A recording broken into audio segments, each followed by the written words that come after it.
They killed, give me Isaiah 14 and 21. They did the same thing to my people. So you said that they put millions of my people. Yes, you said. Should a murderer go to jail for murdering? Absolutely. Should a thief go to jail when he steals? Absolutely. Should a robber pay back the money he robbed? Absolutely. So why shouldn't the white man pay for what he did? That's right. That's right. One day you'll see just how it feels. Payback is a dog. It's a dog. Payback is a dog. It's a dog. Payback is a dog. It's a dog. Payback is a dog. It's a dog. I'm in a hell of a hole, was never expected to grow. Just obstacle sat in the road, that a result of me selling my soul. The story I'm telling is cold, but yet it's what everyone knows. The white man's the devil is known. America was never a home, only a place of captivity, safe facility, hating, disfigure me. They claim that I'm lazy, be killing me. Maybe the slavery draining my energy. 400 years and counting, the trail of my tears is countless. Main fact that I'm here is astounding, but I can't wait till this shit is surrounded. Ready to tangle my king and the angel, be ready to rap. Crack in the sky, nuclear missiles and make it official. I'm capturing every cracker surviving. Put them all in chains where they need to be, slavery for me.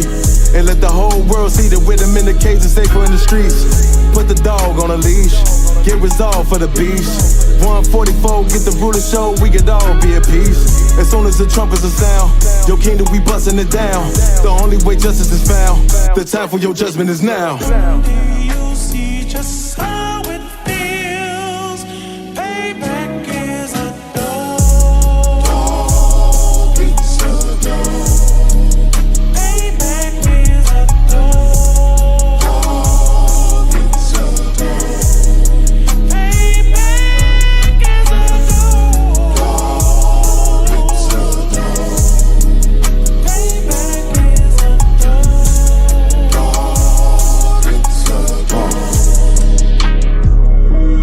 Look, ain't no remorse in my blood slim. It won't be no compromise. Now it's time to feed the worms. Watch his body turn to flies. I clutch iron while you trust the lies.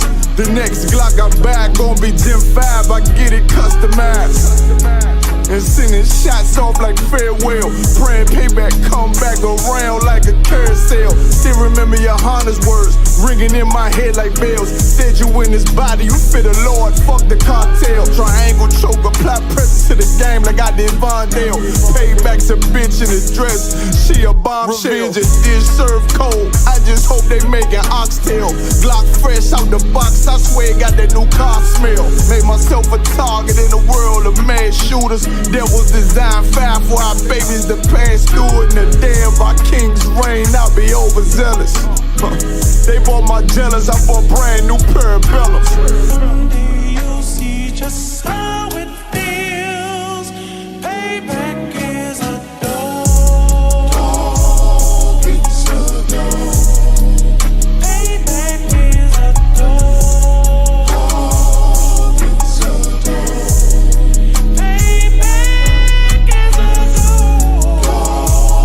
It's a dog. Payback is a dog. It's a dog.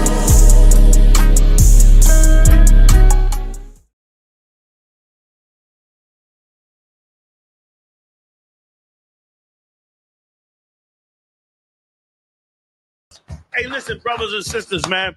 If you like what you hear, hit the subscribe button, man. Subscribe to this channel. And also, please, go to isubk.com and pay your tithe. Drop me some cash so we can move around this planet like we need to, man, and do the things we need to do. Everyone west. Everyone west. Everyone west. ISUPK, Trinidad and Tobago, under Commanding General Yahanna. We will be live on the streets, 91.9 FM. One west to the death till they bury me. Every Thursday from 7 p.m. Hosted by Officer Sawapya Allah and Officer Mathkwaya. One west to the death till they bury me. I'm 1 West till they bury me. ISUPK under Commanding General Yahanna. Live every Thursday night from 7 p.m. on the streets. 91.9 FM.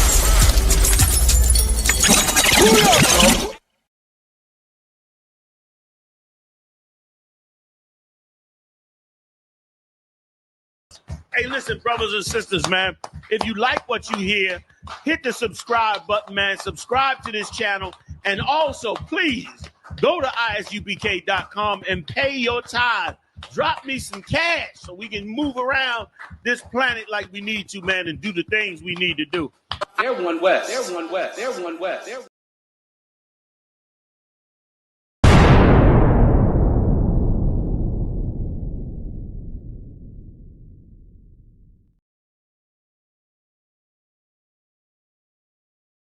Wagwan priest, you good? What's going on? Listen, man, I'm hearing you, man. You ISUPK brothers be talking about the Jacobites that was in Scotland were originally black. You man ain't reaching that. Listen, put that on the TV right there. You'll see it. This is the transportations.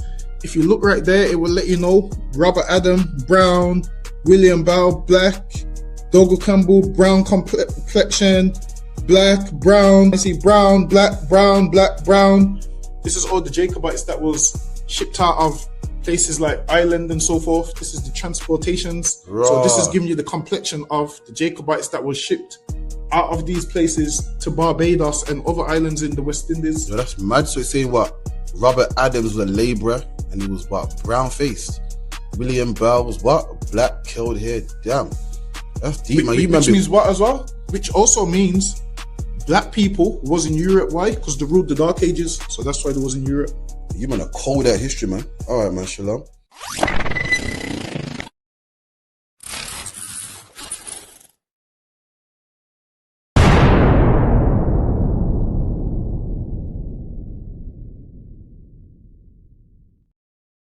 Hey, listen, brothers and sisters, man.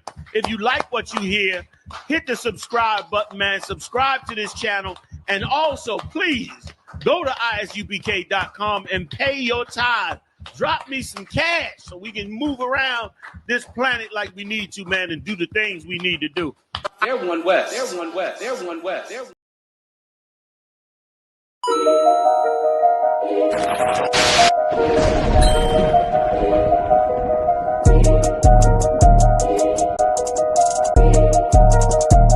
They need food, housing, clothing. They need counseling.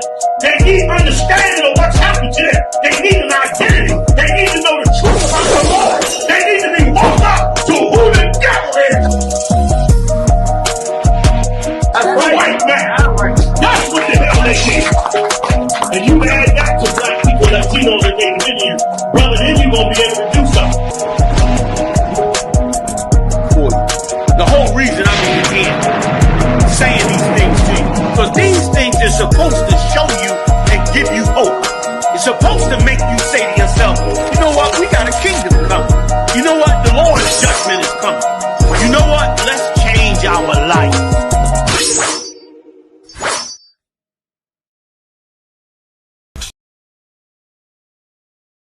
Shalom, Israel. It's that time again. The ISUPK, under Commanding General Yahanna, presents the Lord's 57th Annual Passover. That's right, the Lord's 57th Annual Passover, April 4th, 2026, in Houston, Texas. All black, Hispanics, and Native Americans are commanded to observe the Lord's Passover. This will be the biggest Passover to date. You do not want to miss this. Fresh lamb, fresh wine, and bitter herbs as commanded by the Most High. Only $200 per person, ages 17 and up. The biggest event of the year. There is only one Passover, and it's under Commanding General Yahanna. See you there, Israel. Shalom. Nobody else there to compare to. Train for war, men of war, and warlike apparel. Prefer our leaders, can't get between us. Watch where you stepping. don't claim to be a part of the quote-unquote Hebrew Israelite movement. The ISUPK, under commanding General Yahanna, we stand alone. Okay. We are not. We put that disclaimer on all our videos. We're not affiliated with no other Israelite group or organization. Okay. Because we don't believe the same thing they believe. Now, as far as the approach and yelling at white people, we do believe that every response is measured. Okay. So now, when you see a video of somebody coming up and somebody's just how you came up respectful. Has anybody disrespected you at all? No, and I'm glad I met you guys. Yeah. Every response is measured. If somebody came up and was disrespectful, they're going to get a measured response. Okay. We're not a violent organization, but we believe in self-defense. That's our American right. I'm sure you understand that for sure. Well, and the thing is too, I thought, if I meet a group like I just described, I still wanted to go up to them and say, hey guys, you know what? I looked into this. I know you guys are the real Israelites, but I think people are going to have a hard time listening to your message because of your approach. But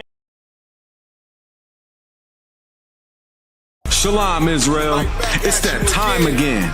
The ISUPK, under commanding General Yahanna, presents the Lord's 57th annual Passover. That's right, the Lord's 57th annual Passover, April 4th, 2026, in Houston, Texas. All black Hispanics and Native Americans are commanded to observe the Lord's Passover. This will be the biggest Passover to date. You do not want to miss this. Fresh lamb, fresh wine, and bitter herbs as commanded by the Most High. Only $200 per person, ages 17 and up. The biggest event of the year. There is only one Passover, and it's under commanding General Yahanna. See you there, Israel. Shalom. Nobody else there to compare to. Train for war, men of war, and war like apparel. Prefer our leaders, can't get between us. Watch where you stepping. Back row.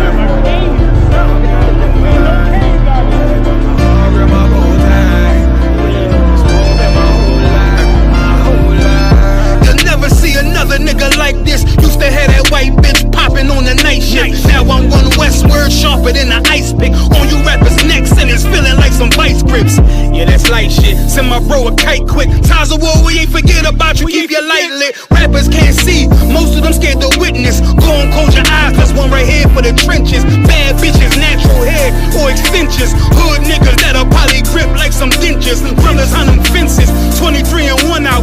Praying at that commissary hit before it run out. Bitches on the gram, dog filter with their tongue out. Couldn't stay home because they found the dugout. Closed casket, burner in the low jacket. My co-captain, riding on these whole rappers, my hoes fabulous. Now I don't mean that derogatory, but I'm a player and there's no my women riding for me.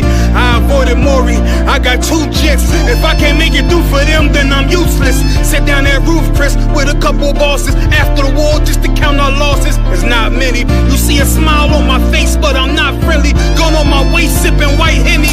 I just hope this shit go right. Living in the dark, you don't know light.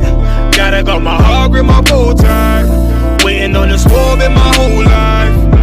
I just hope this shit go right. Living in the dark, you don't know life. Gotta got my heart with my bow tie. Living in the swab in my whole life. My whole life. It's so melodic. When I be dropping this ebonics, this ghetto phonics, it got me on the level supersonic. My bomb atomic, and you know where you can find me. Somewhere probably folding this paper origami. My name is pure as the Dasani. My wave is like a tsunami. I went from 0 to 100, feeling like Ricky Bobby. I made a deal with the Reaper. Got a couple wives, they some keepers. Talk a lot of shit, but you can't walk a mile in my sneakers. Bitches go to Miami, come home with change features. Now she got a BBL, her ass fatter. her, they only wanna fuck her. They just wanna touch her, they don't wanna cuff her. They just wanna come and kick it with her like a punter. Turned her to a runner, now it's all aboard the train. Fenty on her face, but it's not concealing the pain, it's a shame. That's why I'm in the hood like some rap snacks. I know niggas kill you and your mama for a scat pack. Dark tint, matte black, they do it for half that. Had you like 90s Missy in a fucking trash bag. I'm from Philly, we don't do bank accounts, just cash app. I spit a verse and I just watch the time slow. This that guy flow, this that shit that rappers die for. This that uncut Taha Wall straight from Pablo Escobar. I be at the bar like Moscato. They think it's effort, but no, this that block work. Make the countermeasures, take pleasures making an op hurt. Light is in the sky, cause every verse is a concert. My mind work at speed y'all can't fathom. Listen to the words of a champion. And Ken, the streets need another anthem. I just hope this shit go right. Living in the dark, you don't know lie. Gotta got my heart with my bow tie. Waiting on the squab in my whole life. I just hope this shit go right. Living in the dark, you don't know lie. Gotta got my heart with my bow tie. Living in the squab in my whole life. My whole life.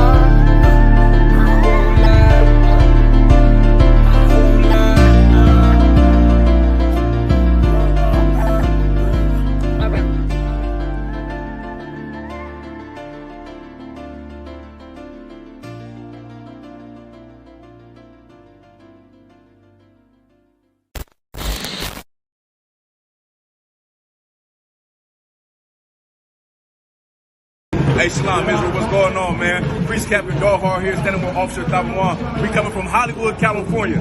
Just off the BBC interview, letting everybody know that the ISUPK is going to take over, man. But check it out, this is what I want you to do, right? Commander Yahanna just dropped a new YouTube channel, the most controversial man in America, man. Subscribe to his channel, America on Fire, Monday, Wednesday, and Saturday. Shalom.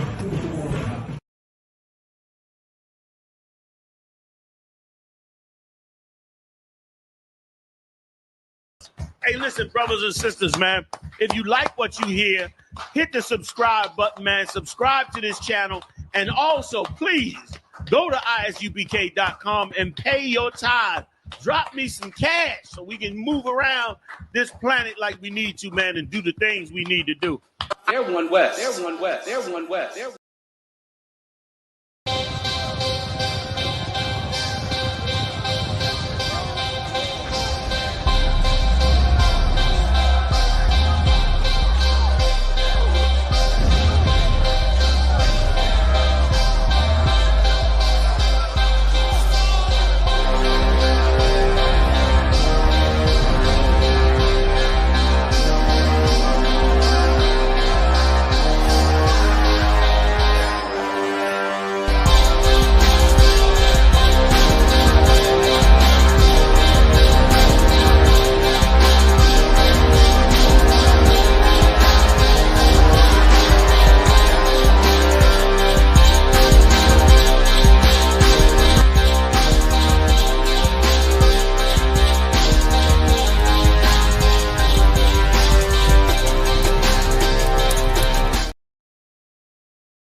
Shalom, Israel. It's that time again. The ISUPK, under Commanding General Yahanna, presents the Lord's 57th Annual Passover. That's right, the Lord's 57th Annual Passover, April 4th, 2026, in Houston, Texas. All black Hispanics and Native Americans are commanded to observe the Lord's Passover. This will be the biggest Passover to date. You do not want to miss this. Fresh lamb, fresh wine, and bitter herbs as commanded by the Most High. Only $200 per person, ages 17 and up. The biggest event of the year. There is only one Passover, and it's under Commanding General Yahanna. See you there, Israel. Shalom. Nobody else there to compare to. Train for war, men of war, and warlike apparel. Prefer our leaders, can't get between us. Watch where you stepping. Hey, listen, brothers and sisters, man. If you like what you hear, hit the subscribe button, man. Subscribe to this channel. And also, please, go to isupk.com and pay your tithe. drop me some cash so we can move around this planet like we need to, man, and do the things we need to do. They're one West. They're one West. They're one West. They're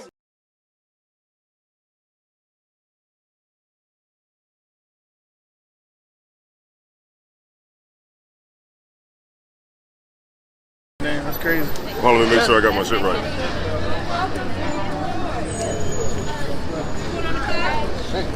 Oh man, it's not TV, man. We're doing the big out here once again, man. ISUPK on the Commanding General Yahanna, man. You heard about the mission to Acuna. This is the mission to Kensington. The mission to KNA. we out here in Kensington, Allegheny. You know, it's a notorious spot in the city of Philadelphia. A lot of drug addiction, a lot of homelessness, a lot of poverty in the city of Philadelphia. It's famous, you know, across the world at this point. Y'all caught me eating some of this amazing food that these sisters done put together, man. Under Commanding General Yahanna, we got some amazing spirits in this school, man. Raised up right, you know what I mean, to come out here to the hood, the gutter, and man, and we gonna do this work wherever we go. You know what I mean? The water to Commanding General Yahanna, putting that work in and raising up brothers and sisters like this, man. You know what I mean? We coming to every major city, man. Every city where One West at, we gonna try to do these hot food drives. You know what I mean? Like here to support the people that's in need. That's what the school, that's what we all about. When it come down to it, we are here to help the people that are impoverished, destroyed, people at the bottom. Everything we do, that's what we do it for.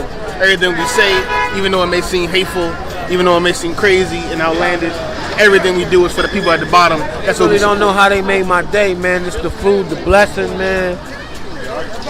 They put their foot onto that meal, man. That's what's up, man. We appreciate you, man. Hey, this is one of the best meals I ever had down here, man. By far. Hey, man, that's the love, man. That they say that they're trying to get back to the people, man. Let people know people care, man. That's what's up, man. Y'all continue up the hard work, man.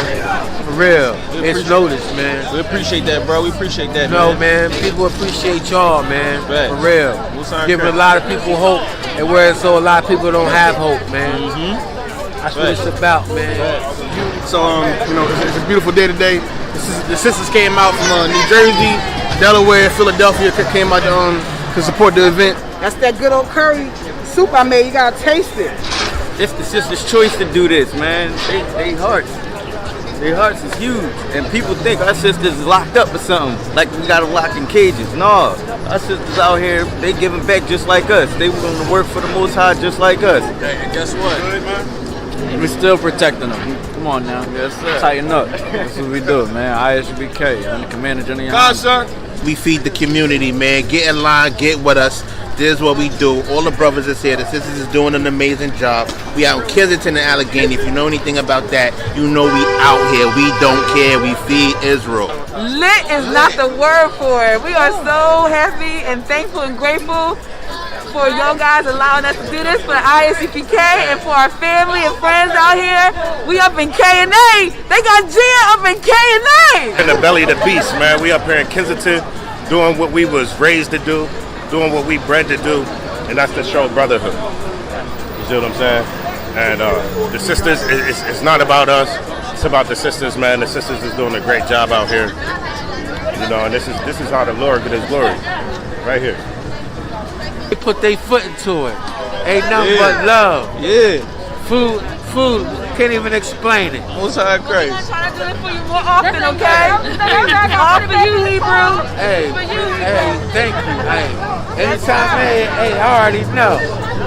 This right here, wow. Shout out to Knock, man, making history. You know what I mean? He only got like 2 to 3 subscribers, but man, make sure you subscribe to Knock TV, man. Hit that notification bell, like, share, and subscribe to this content, man. We got Nabar real with Nabar, man. Say something to the camera, bro. No, he gonna send it to me. I need that. I be one west to the death till they bury me. I'm one west till they bury me. I be one west to the death till they bury me. I'm one west till they bury me. I be one west to the death till they bury me. I'm one west till they bury me. I be one west to the death till they bury me. I'm one west till they bury me.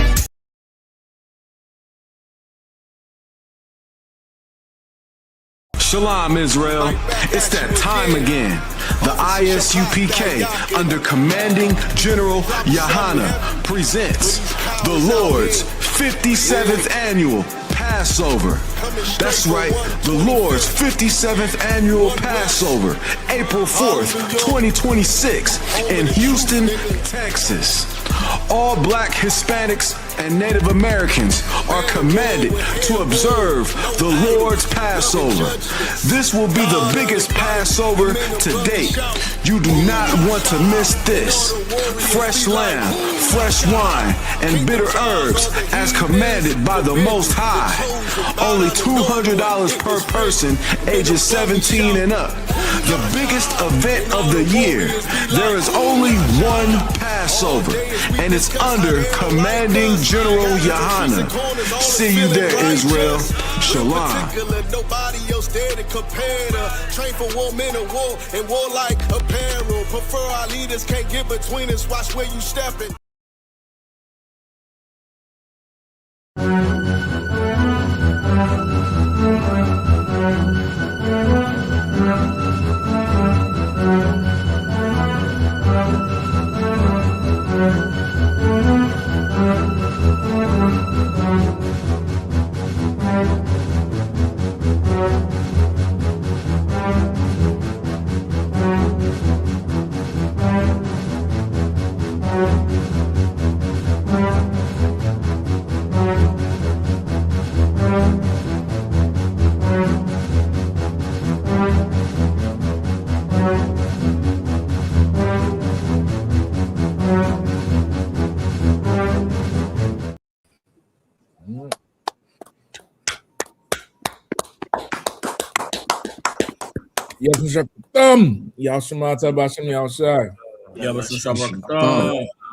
Black people voted for me, and they know what scamming. They know about all that scamming. There you go.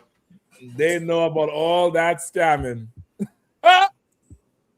Trump boy, that devil singing boy, he's singing the truth. Hell, he letting them know. You know what I mean? We back again Wednesday night, right here live on the real General Yahanna. Get command General Yahanna, how this working man in Israel putting together that Passover. You all know Passover is April 4th, 2026 at sundown.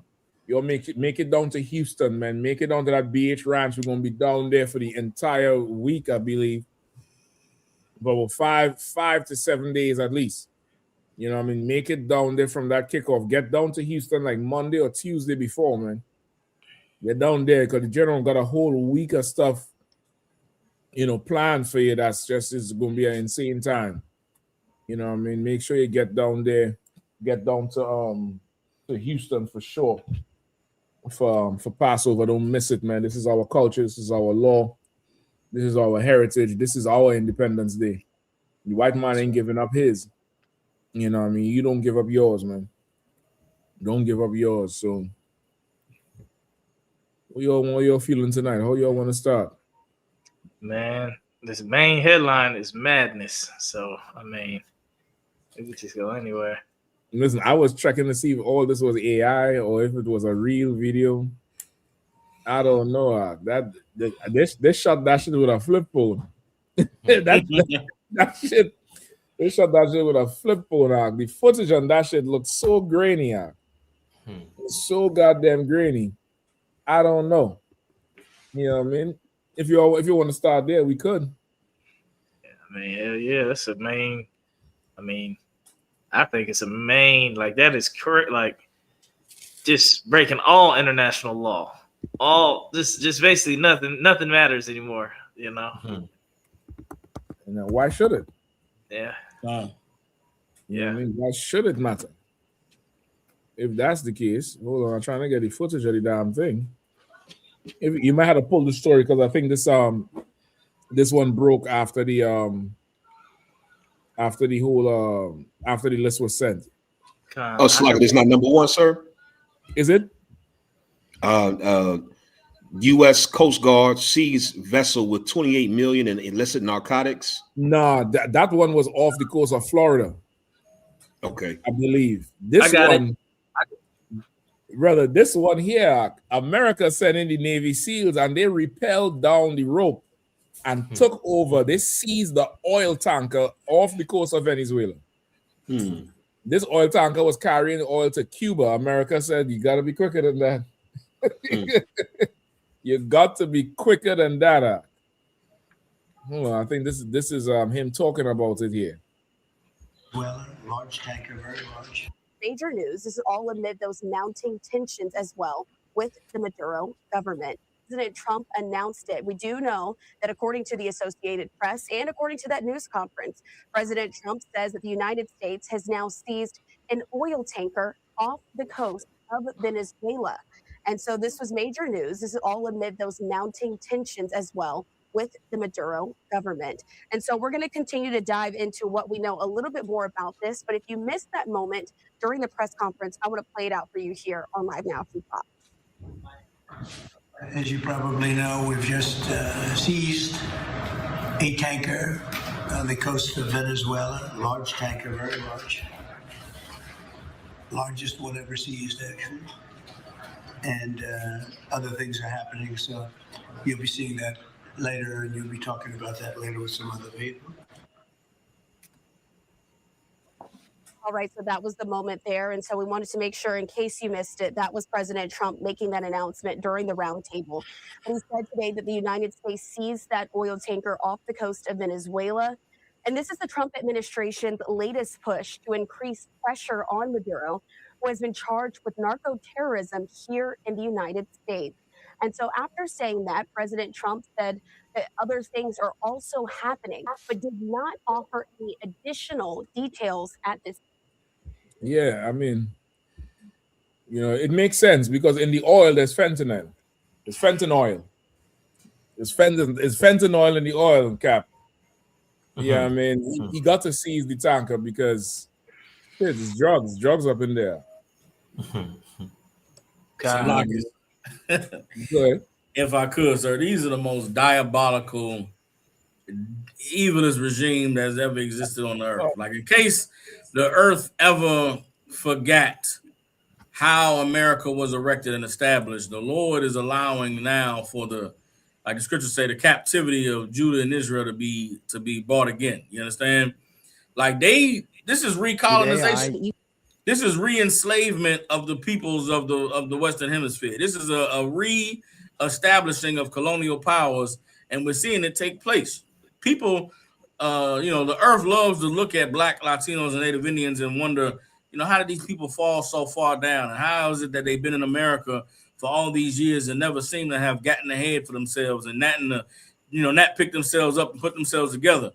Every time we get a semblance of some type of independence or in these lands where we have been colonized and captured by our oppressors, anytime indigenous people get in positions of power to actually give back to, make sure the resources of the land are given back to the people, here come those same colonizers and oppressors to reestablish their dominance over us. And that's what's taking place right now in Venezuela. What's going on in Venezuela ain't got nothing to do with no narcotics. How do we know that? Because they just released the president of Honduras who was arrested for, moving narcotics into America. Right. Maduro is trying to do what's best for his people, representing the interests of the Venezuelan people, and America is threatening war and bombing and economic sanctions, and went further to take the one thing that they utilize to, make sure that their economy can stay afloat. They went and seized the oil tanker to just really reestablish that in America, whether it's North, Central, or South, if Europeans aren't in control, then you're not going to be able to exist. So, like, yep. It's like yes, sir. Man. Go ahead. Now I have an article from the Trinidad Express here on the same thing. Right? It say this from the Trinidad Express newspaper. It say a large oil tanker allegedly used to transport oil between Venezuela and Iran was seized by the U.S. today off the coast of the South American country, marking the latest escalation in a months-long military buildup across the Caribbean. Speaking briefly at the start of a White House roundtable earlier, President Donald Trump disclosed that a very large tanker had been taken by the US government, adding, "Other things are happening. You'll be seeing that later," but he offered no further details. U.S. Attorney General Pam Bondi has since stated that the operation involved the execution of a seizure warrant for a crude oil tanker used to transport sanctioned oil from Venezuela and Iran. You notice the difference in the story? This ain't going to Iran. One story said the boat was going to Cuba. How you just wake up one day and decide to sanction somebody's oil though? Like, how do they even rationalize this in their own minds? What law? What UN code? They just be making stuff up, and it really goes to drive home the point that none of this is real. Like all of the perceived organization and rule of law and everything that America abides by, all of it is fake. It's make believe. Like these people have been lying to the earth for hundreds of years about rules and laws and sovereignty of nations. What about the sovereignty of nations? Isn't there something written in the United Nations about respecting the sovereignty of another nation and not impeding on their property and attacking them unprovoked? America just does whatever the hell America decides that it wants to do. Why? Because the devil is in control of America. The devil is the one that wrote those rules in the UN. And when the devil decides that he wants to do something different than what he said out of his mouth, then he just goes and does it. Again, man, the Lord is in case the earth forgot the cruelty of our oppressor towards blacks, Latinos, and Native American Indians, the Lord right now is allowing the world to see just how cruel and unrelenting and unrespecting of the humanity of our people that the white man has been. So like, no, you're right. You're absolutely right. Listen, I'm gonna tell you. I'm gonna tell you how they could do it. Look up. Any one of the brothers could look it up. Look up OFAC. OFAC. You look up OFAC. You're gonna find out how they could go seize that thing and say it's sanctioned oil.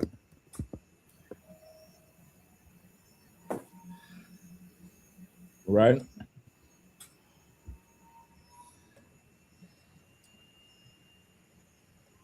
This is OFAC. Some of you may have already seen it. We brought it out in class before and on the radio show before. But OFAC, what does the OFAC do? The Office of Foreign Asset Control. OFAC is a U.S. I can read, sir. Go ahead. OFAC is a U.S. Treasury Department agency that enforces economic and trade sanctions to support U.S. national security and foreign policies, targeting countries, groups like terrorists, traffickers, and individuals threatening U.S. interests through asset freezes, trade restrictions, and prohibition on financial transactions, effectively cutting blocked entities off from the U.S. financial system. Brother, OFAC, if you want to put it plainly, OFAC helps America execute the mark of the beast. Right. Because this is the tariffs and all that extra that goes in there. You know what I mean? Like it, sir, if I could, this is heavy. Something like that definition of OFAC in when in the kingdom of heaven, we'll look back and read that and say, these were some evil people. Where they just create an agency that basically says, anytime we feel it's in our interest, we'll just come and take whatever you got, and we'll claim that it was done diplomatically and through due process, and there's nothing you can do about it. And if I could, that definition that you just read is the reason why so many of these nations are trying to withdraw from the American financial system. It's the reason why BRICS is getting together and trying to get up with a different currency. It's the reason why Muammar Gaddafi tried to get Africa to become a united African nation so they could get their currency standard back to gold.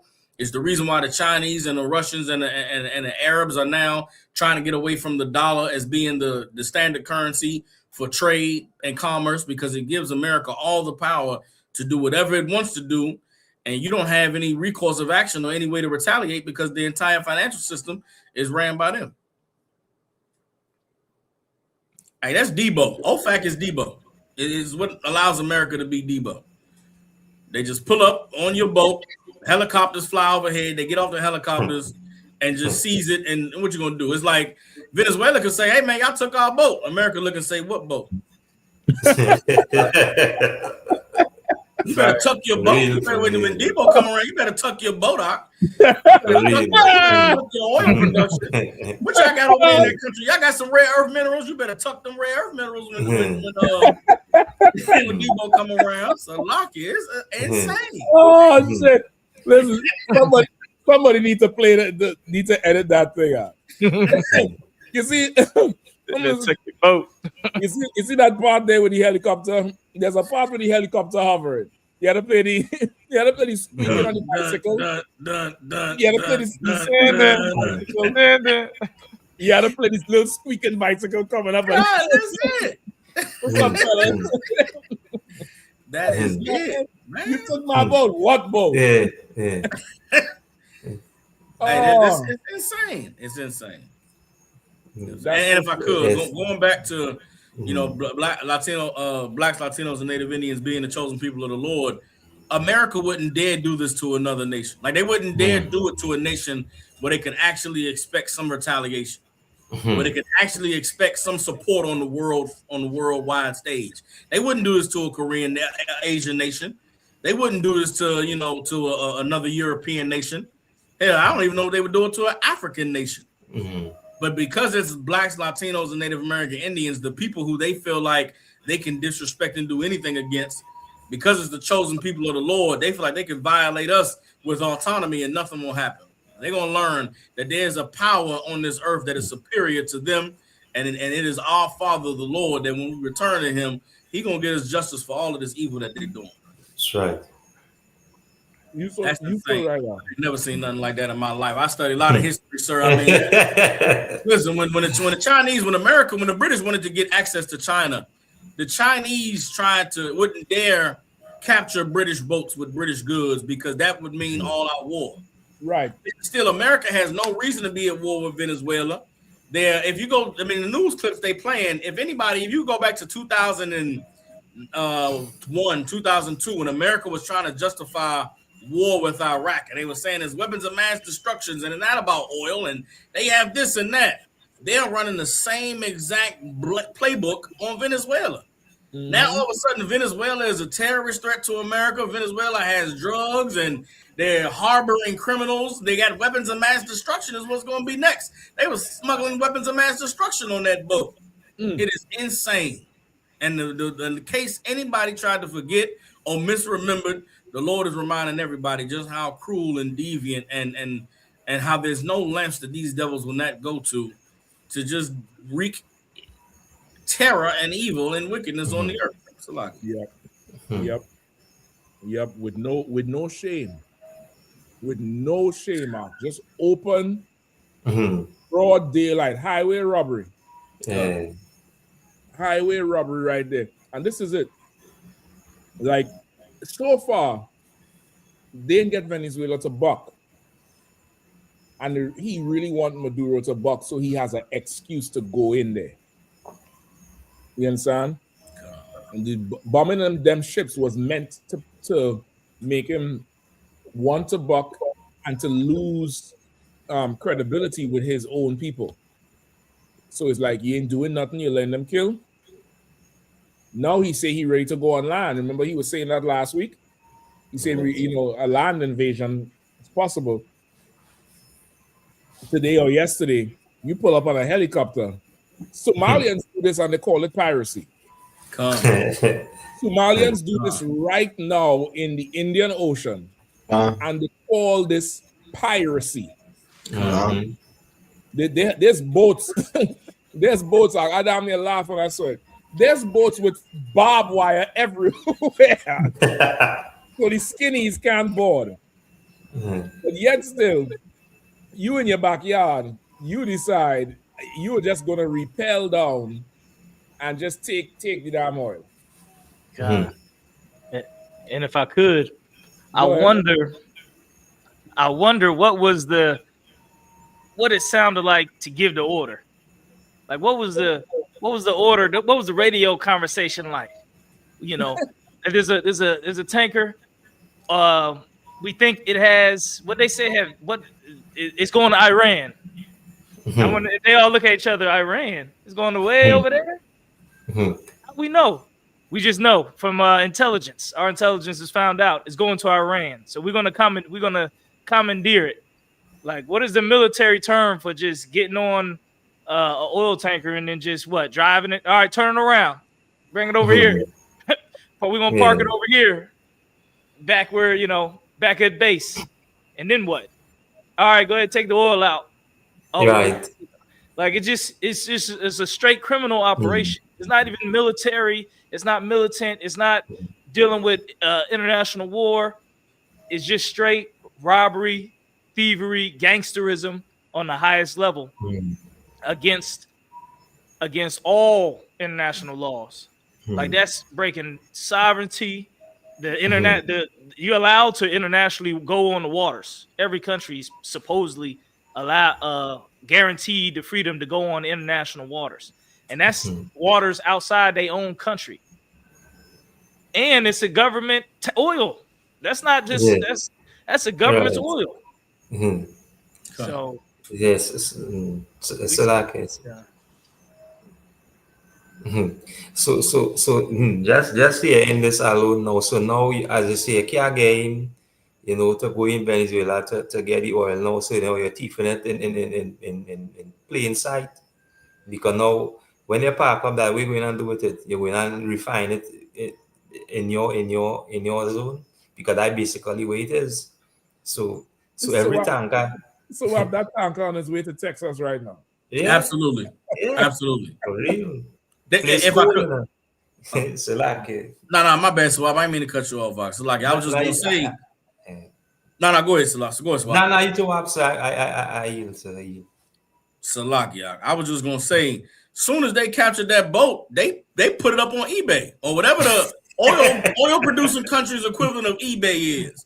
They put out an announcement. Listen, 32 billion metric tons of oil seized in the Pacific Ocean. It can be on its way to Texas. It can be in Louisiana, Mississippi, with any of them Gulf port states. And they just said, put your bid in. And the people put their bid in, and whoever got the highest bid, that's where that boat going to dock. And that oil is going to be unloaded and refined and whatever, and added to their, to the black of their books. And that's how this place operates. It's all money. It's all, financially driven. And it's the earth should wake up to the reality of what this place is, what this empire is about, and realize that nothing has changed in the earth in 2,000 years. It's still the Roman Empire in control, in charge, running things economically and using terror and violence against people to keep them in line. If I could, just one thing about what Captain Kaposh said with the military giving the order to do this. Every generation of men who have signed up to fight in America's armed services, you go and see some of these cats that have come back, going all the way back to Korean War, Vietnam, the first Gulf War, the second Gulf War, the war on terror out there in Iraq and Iran. There comes a point in almost every service member's life where they realize that they were just a hired mercenary sent to do the biddings of some rich, important person to just commit violence and atrocities and crimes on people for someone else's economic gain. You go and look, when they first invaded Iraq, after they went and convinced the world that Saddam Hussein had weapons of mass destruction, those soldiers that were the first ones that led the charge into Iraq said when they got there and they seized control of Saddam Hussein's palace, Saddam Hussein was supposed to have some special forces group known as the Black Shia or something like that. They said when they captured them cats, they waved a white flag They said them men had been eating Vaseline and drinking dirty water because that's how poor and how little resources that they had. And those soldiers were sent in there to go and seize the palace vaults that had all of the gold and all of the this in it. As soon as they seized that stuff, before they could even count it, there was government agencies in there that took control over them quote unquote crime scenes. But the military was sent in there to do the bidding of these corporations that came in and gobbled up all that gas, gobbled up all that oil. In Afghanistan, before they went into Afghanistan, the Taliban, the reason why they went to Afghanistan, the Taliban got in control of that country and said, we're not shipping no more opium. We're going to stop the exports of opium going across the world. We want to have other exports.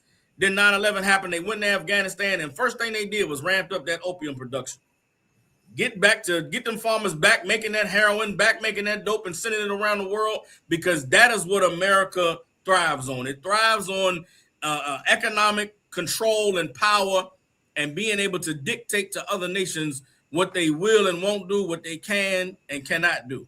And that's what's taking place right now in Venezuela.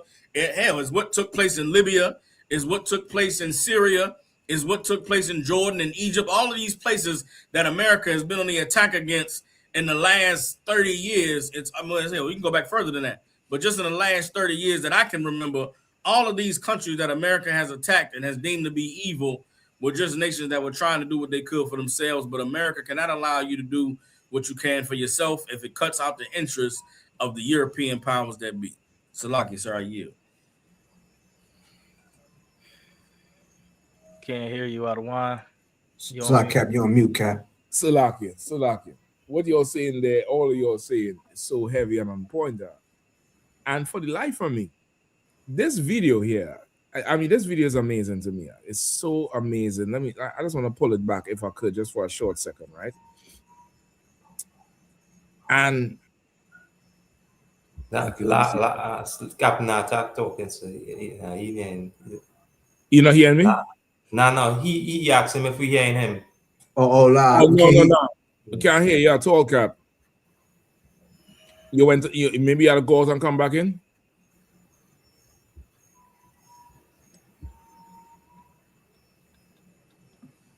Right? No, Akim, you look at this here, right? That's, look at them. Look at the jump on the board.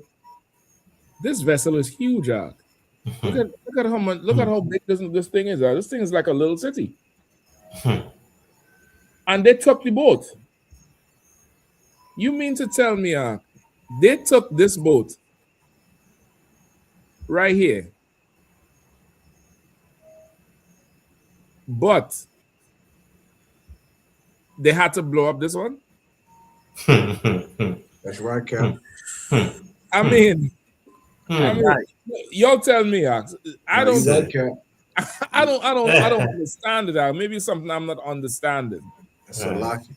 Come on, Cap, please. No, you're so right. You're so right. Like if piracy, if season, like you said, piracy is what you plan on doing, and which or trying to create a blockade, which is an act of war, as far as maritime law in those waters doing what they did, then that's exactly what the concept should be the same. If you believe why seize this and blow up that, why didn't you had the same ability to come from air to seize that boat, or you know what I'm saying, or be able to stop the boat from operating? Why not the same thing? Why the cost of life? Why you gotta kill everybody? You know what I'm saying, or unalive everybody because they're trying to blow up something. So and the closer, the more military activity they do is going to expose. It's going to expose, like you said, that question: why do this and not this? Why do this and not this? They're going to just see it's like you said, it's piracy, it's seizure of oil and things like that. Because they didn't want to, like you said, they was trying to go into. They said they were going to do a land assault, but so many people were saying that was going to turn into another Vietnam because Maduro was ready for that. You know what I'm saying? They didn't know they were walking into. So they may just be setting up off the coast and just gonna seize, like a blockade, pick up everything that go in that water, any oil, like kind of like cutting off the transport. So who knows? Yep. Yep, they're gonna encroach more and more. Cap, you try your mic now and see. Testing. Yep. You're inside now. You're inside. Most on Christ. You're inside. You're inside. Thank Christ. Listen, I was gonna check and see if them see you take your voice too. They probably pass and snatch your voice out. They're just gone with you. You know what I mean? Man. Plug into the AI, all of a sudden you speak on behalf of America. No. Oh shit. Man. I have a video here, brother. Let me see if I can put it in the chat for you. Go ahead. It's about America and their history on drugs, basically. Okay. You know what I mean? It's to the point where now it's coming out that all these rich people, the rich, allegedly is drugs. That's why you don't see a stop. It's stopping. That's why you don't see it stopping. You understand? Like the wealthy, you want to know how they get rich? You want to know why drugs ain't, you know what I mean, ain't on the like the diminishing, or it ain't going away? Because America and the, you know what I mean, that's how they run this place, basically. That's how they get rich. And you're gonna see it with that video. You know what I mean? Like I heard. What minute you want? You could just play some of it. The whole thing is him basically spilling the beans on them, or you could get it to where Max Blumenthal, the other dude, is speaking on it, because he said he wrote a book on the whole, you know what I mean, drugs. Like we think, you know what I mean, like black people, like we suffering the most when it comes to it. You know what I mean? Parents getting locked up, uncles, everybody getting locked up when it comes to drugs. But lo and behold, there's somebody pulling the strings. You know what I mean? Somebody in the back pulling all that strings. Yep. Just lock your cap, I could. Now what you're saying is so right. Andy Dick, he just overdosed in Hollywood. He's a famous actor and comedian. They had to bring him back. He overdosed in Hollywood. I want to say yesterday or today. What's his name? Andy Dick. You know what I'm saying? In Hollywood. You understand? So what you saying, and that, you know, and let's not forget about the ketamine queen. Right. Let's not forget about her. Right. There's pipelines into that world, and you know what I'm saying, and that's what goes on. That's right there in Hollywood. So, you know, it's big game. Big game is played out of sight. Yeah. How that work. You understand? Yeah. So what you saying is so right, Captain. So like I yield. Yeah. Okay, so I have it lined up right here. Right. Let me know. Yeah, them two. They used to work for the government too. What's worse, that a CIA guy and a from here or somewhere else? No, you can play. DEA guy would team up against America, or that after all of their experience working at the highest levels of the U.S. government, they weren't even good enough to not get caught in an undercover sting. Now they're facing charges that range from money laundering to narco-terrorism conspiracy, charges that could land them in prison for life. And honestly, that's the least surprising part of this whole mess. Every time someone says the deep state isn't real, show them this. A top official at the DEA who allegedly turned traitor and used his training, taxpayer-funded training, to help cartels pump drugs, guns, explosives, and cash through American communities. This is what President Trump has been talking about for years. Skip it to Max Blumenthal when he starts. Right here. To 1947. It's part of a larger program that the CIA semi-official or not unofficial historian Tim Weiner says goes back to 1947, in which the CIA has been involved in drug trafficking operations, bringing drugs into the United States. The journalist Jack Paulson from All Source Intelligence was first to call out the CIA connection of one of these two defendants who are alleged to have been involved in a $12 million conspiracy to launder money for the Jalisco New Generation cartel in Mexico. They are Paul Campo, whose home I visited. I would have shown his front door, which appeared to have been barged down by federal agents, but my kid was sitting in the car, so I couldn't get too far from the car.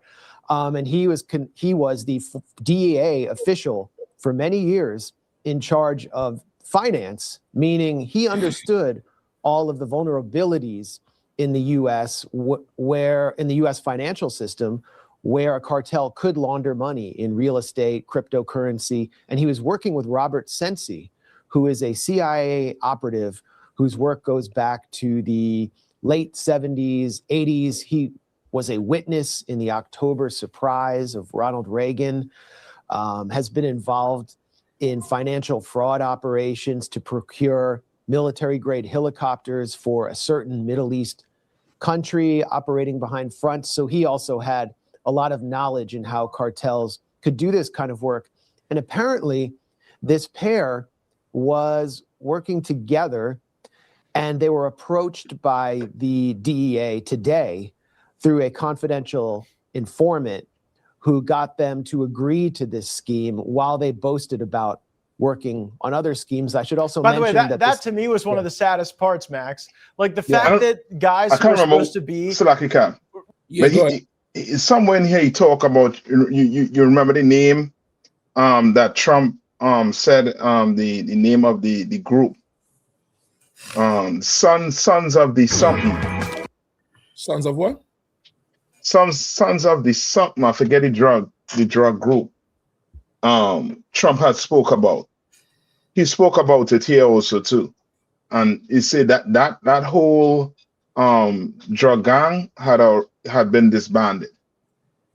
You know what I mean? And now they're bringing it back up in 2025 to make it look as if Maduro and them is drug dealers. It's somebody else, but it's really them. Yes, it's them. It's the CIA. They're doing everything. They're pulling the strings. So like, sir, if I could, just watching this and watching what this Matt Blumenthal cat was just talking about made me think of something, right? And we live in Slacky cap. That part right there. Let him talk. Listen to what he talk about there. Its destination, the CIA said cocaine into the United States so they could supposedly surveil the drug running routes inside the United States. The cocaine actually reached its destination. The CIA said, let the dope walk. That's according to the New York Times and 60 Minutes, a 60 Minutes 1993 report. Now, that cartel that the CIA created was called Cartel of the Suns, and it no longer exists, but it is being weaponized by the current Trump administration and its Department of Justice to label Venezuela a narco cartel or a narco terror organization in order to justify regime change. But you're never allowed to know that the CIA actually created that cartel. Well, CIA created a lot of... Is it? This little Jim Carrey, John Hawkes looking guy. He ready to defend Trump. Well, something about the Trump, something. Yeah. Good night. It's actually you want to finish? Concert, I was just gonna say, watching this interview, hearing what this cat talking about, being, that we grew up here in America and we're used to the way that the media talks about certain things and the terms that they use, the way that they talk about these cartels, right? That term cartel has a demonstrative air to it, where when they talk about a cartel, you immediately think about somebody evil, horrible, selling drugs and unaliving people. Right. But then when they talk about the Middle Eastern people who over top of the oil, they are the Saudi royal family. They're the Saudi princes and the this and that. But to the people that live over there, these are the people that's unaliving them and oppressing them, cutting their hands and their feet off and making women, put on their ninja suits. America propaganda talks about these drug cartels in an evil light, but I bet to people in other parts of the world, these are just businessmen. These are South American businessmen that's selling their, agricultural proper choice. Because when we talk about, again, them same people that's in charge in those Arab countries that's over that oil, they also the ones that's over the poppies. Right. They also the ones that's over all of the plants that's used to make LSD and heroin and all these other drugs that we deal with. How come they aren't talked about as being a cartel? How come they aren't talked about as being, you know what I'm saying, in the way that would let you know that what they're really up to is something that's evil and horrible? The CIA, the FBI, the DEA, you understand, hell, the stock market, all of them deal in drugs and narcotics. They're trading it, they're exchanging it. He just said that in 1993, they sent people into Venezuela to create a cartel, then sent $20 million of cocaine to America, and the CIA tracked it, watched where it went, and said, yeah, let it go. Let them do their thing. All of this clandestine activity that leads to the death and destruction of people, of black and brown people over here in America, all of it has been sanctioned by the oppressor. They're benefiting off of it. They're letting it all happen and go through. And then when they decide that they want to pull at, propagandize anything that they want the people to support, then they'll spin any type of narrative they want and call it whatever they want to call it, man. That's it. Yep. Yeah. Without flinching, without even, without a second thought, label whatever it is, and that's just that. Label it for what it is, and then go ahead and move. But it's definitely in keeping with the biblical prophecies. It's lining it up, because remember last week when Trump told Maduro he had to leave, it's better he leave now before they shut down the airspace. He said you and your family and your friends could have safe passage. Maduro went and threw a party, right? Then I think when Trump they shut down Venezuela airspace, Russia and China sent planes over to Venezuela. So it's a tit for tat, and it's I'm gonna poke you. Let's see what you have. Let's see, let's see your reaction. So it's very much keeping with the whole theme of the Third World War. Because you take that oil is not Venezuela oil, that's Iran's oil. So you take Iran's oil, I'm assuming they done paid Venezuela for it, or money done spend. Now Iran go to have a problem with America. You know what I mean? Like it's setting up for somebody to do something, so they could retaliate. And if I could, please, the devil and the oppressor in these heathen nations have been able to eat off of us time and time again. They've been eating off of us very good. Think about it. They're getting money from bringing the drugs in. Then they're taking tax money and paying themselves to so-called stop the drugs from coming in. So they get and they're getting all that money from the blacks, Hispanics, and Native Americans. You know what I mean? And so they're like the scripture says, they basically eat us. I'm paraphrasing the scripture. This is a scripture where we're like meat for them. You understand? We're how they sustain themselves, how they buy that house, how they buy that car, how they afford the cleats for their son's baseball game is through some type of suffrage done by us, through some type of oppression. And basically, the rules of the game haven't changed. The only thing that matters is power. You understand? With these heathens, the laws don't matter, the rules don't matter. They never did, but we've been so fooled for so long. Like there was some type of order, there was some type of, no, the UN says this, and the UN is keeping the peace between the countries. We finding out the UN ain't doing shit. Israel doing? They broke all the rules of war. They done attacked schools, hospitals. All the reporters did. And you a reporter, they for sure coming after you when they're not supposed to come after you. Right. They're supposed to allow you to report on every war according to the United Nations Articles of Confederation of International Policy and Declaration and all this bullshit. So at the end of the day, black man, you should be seeing this and understand that we live in a very dangerous world. And the only hope is going to be the Lord. It's a lot. If I could, I want to double down on what Captain Kapash just said about the rules. I was looking up that Manifest Destiny, and as far as their political ideology, and they said, according to AI, that it's obsolete now.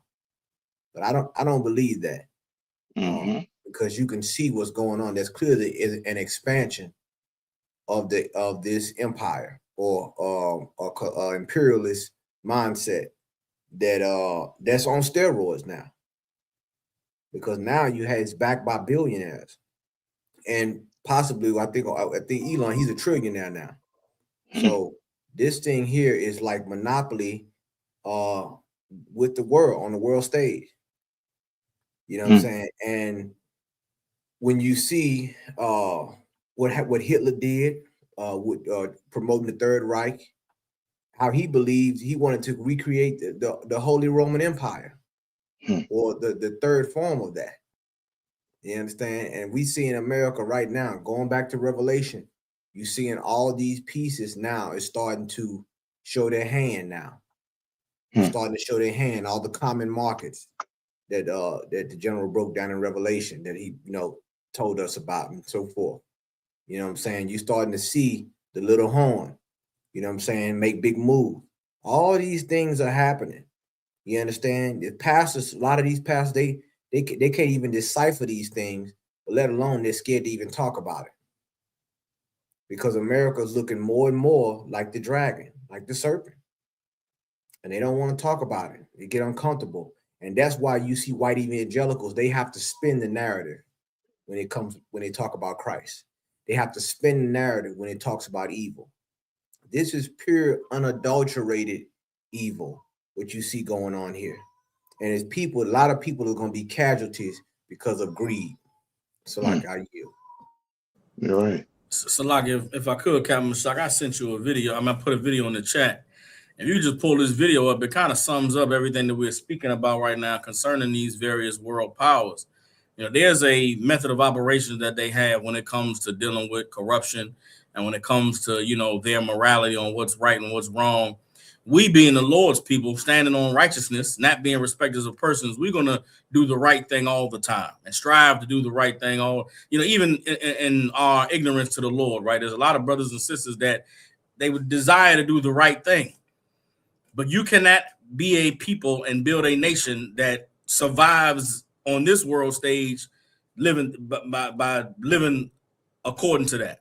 These other nations are absolutely cruel. They have no morality. They will pull out all the stops. They will unalive. They will make deals. They will do whatever they have to do behind closed doors in their own self-interest. And we being the Lord's people, we're the only nation on the planet that strives to do the right thing all the time. And so this video that Captain Mashak is about to play, it lets you know what their stance is on corruption and what's right and what's wrong. And I forget where I found this from, but this is Donald Trump. This is the FBI and the CIA and the DEA and all these organizations that say that they stand for liberty and justice. This is OFAC that gets to go and just seize Venezuelan boats because they say that whatever this country is doing goes against the interests of the United States. If I could, sir, Salaki. You can start it from the beginning, sir. Okay. It's a quick clip. It's a quick clip. Corruption is not bad. Corruption is only bad if I'm not involved. Yes. But if I'm part of that corruption, I'll defend it. Corruption is not bad. Nice. Corruption is only bad if I'm not involved. Yes. But if I'm part of that corruption, I'll defend it. Yes. That's it. That is it, sir. Salaki. If you ever wondered why the Somalians are trying to explain a $1 billion stolen dollars, it's because they're defending it. That nasty hoe. That nasty hoe. Listen, just a little side note, just a precursor. I watched that interview she did with CNN, not the whole thing, but parts of it. And that broad said, if they stole the money, it's the FBI's failure. The FBI failed Oh man. Oh, and then she Wow. starts stammering. Brother, she knew. Yeah, they're all in on it, Scap. Brother, she knew. Yeah, honestly, I'm gonna find the part if it's not already in the stories. But brother, she blamed the FBI for not doing that better job. That's why the Somalians took the money. She says, Yeah. on the FBI. The FBI has failed and the authorities failed. Then she starts stammering and stuttering all over the place. Brother, she knew. She knew this was going on now. She knew. Don't be Mm-hmm. surprised if she stepped down in a second. Right now is the season of vacating chairs. In Yeah. 2 days, two of the most powerful broads on planet Earth say no more. They raise the Yeah. peace sign like in Spartacus. You know, Spartacus, they put their 2 fingers up and they yield. Them broads yield, Doc. Mm. Yield. One day by the next morning, the chief of police, the DC chief of police says, y'all ain't have me for about 15 more days. Hmm. She said, that's it. She's done. Mm. I'm like, and y'all wanted us to vote for Kamala? For what? Hmm. For her to quit? Come. It's crazy. Come. Salaki Cat, where are the statesmen at? Right. What are the defenders of justice? Come on. What are the ones that's loyal? What are the ones that made an oath? Where are I they at? thought, listen, Cap, I thought we shall overcome. Come on, Cap. And you know what's so crazy? Come on. What you said, and that's spiritual. Because right now, Jesse Jackson, he's on hospice right now. Mm. Mm. You have the what was the first? It was one of those black first black somebody he just passed away at, I want to see 84, 94 years old. Like we seeing the end of an era when it comes to that whole thing. And John Lewis, of course, he stood on that hill, towards the end. I mean, to the end of his life. He's definitely, he didn't believe that America was so evil. They call him the conscience of the Congress or whatever, America's conscience. Well, he's no longer here now. So now all these, this is where we are in the time where what you say you believe, you're going to have to walk that now. Yeah. Not talk it. You're going to have to walk that now. Your tongue is connected to your toes as far as the anatomy. It's directly connected to your toes. So what you say, now the Lord is going to see it in manifestation. Yeah. You understand? Everything that these people said they were, that's why you think all these pastors getting revealed. Because they always tell you to sow a seed. No, we are in the time of harvest now. That's right. The Lord is going to put this. See, you can only pretend for so long.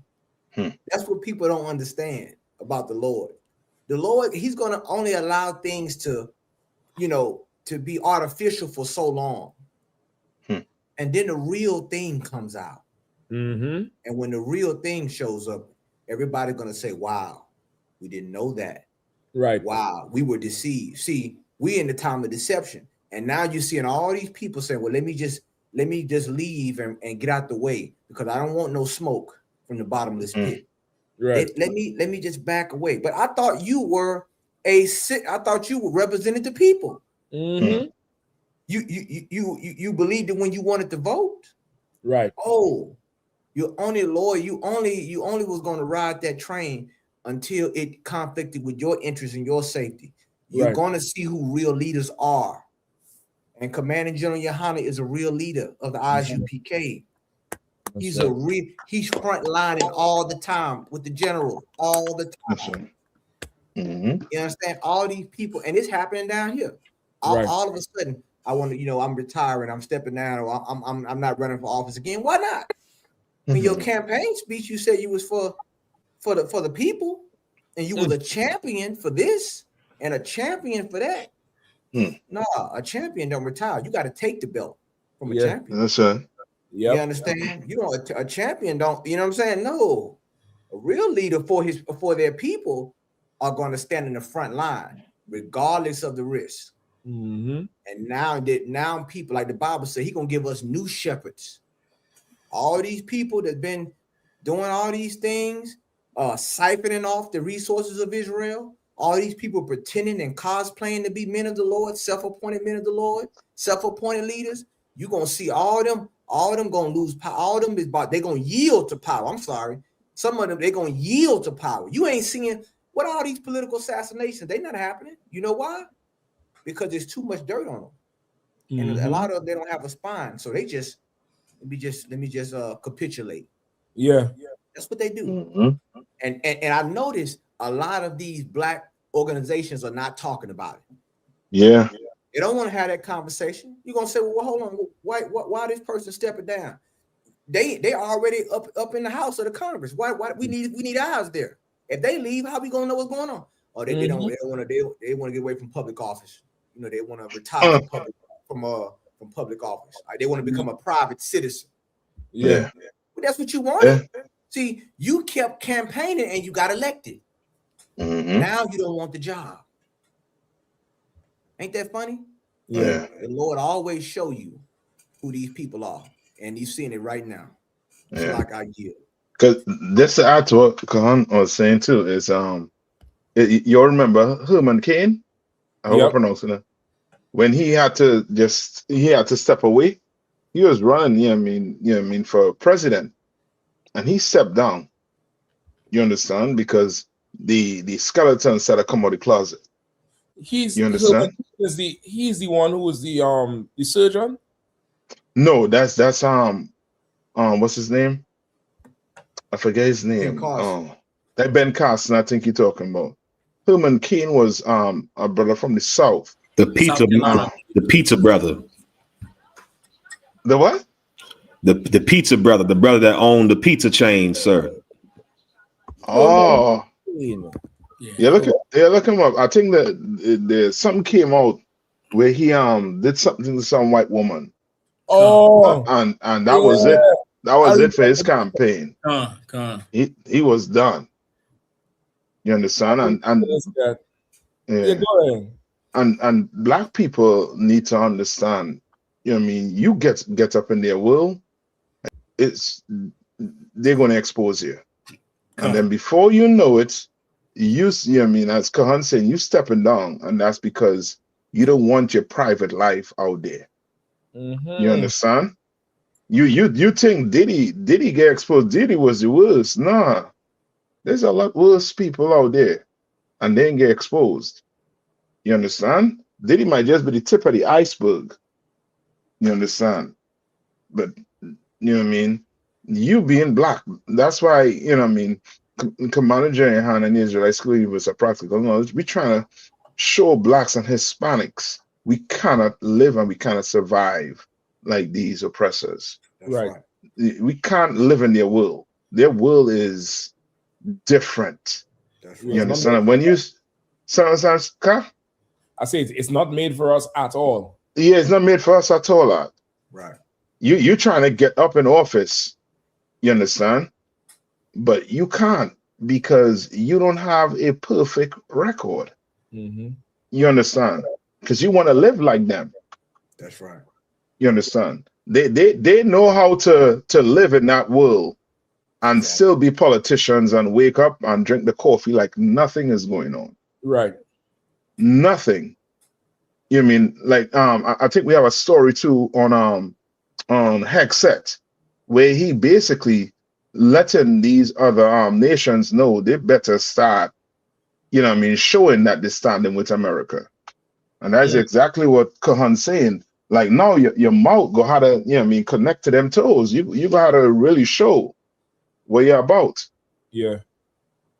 They really, you know what I mean, right now, you know what I mean, like how when they go to play basketball or any sport, and you have your captain, two captains. I mean, I want you. You know what I mean? I want you. This is exactly what's going on here right now. And you had to pick your side. You understand? A black man, you don't have to. Your side already picked. You don't need to. That's right. You understand? You just sit back and be entertained like they've been entertained for over 400 years. Yeah. They've been entertained with black people for over 400 years. Now it's our turn to sit back and be entertained.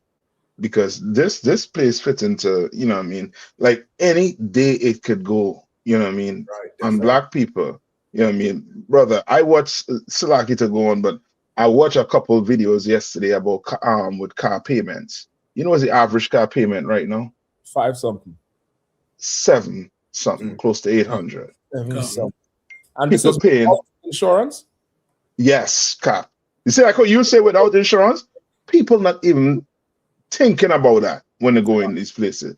They say right now the norm is between 7 something and $1,000. People paying 1,300, 1,500 exactly on car notes.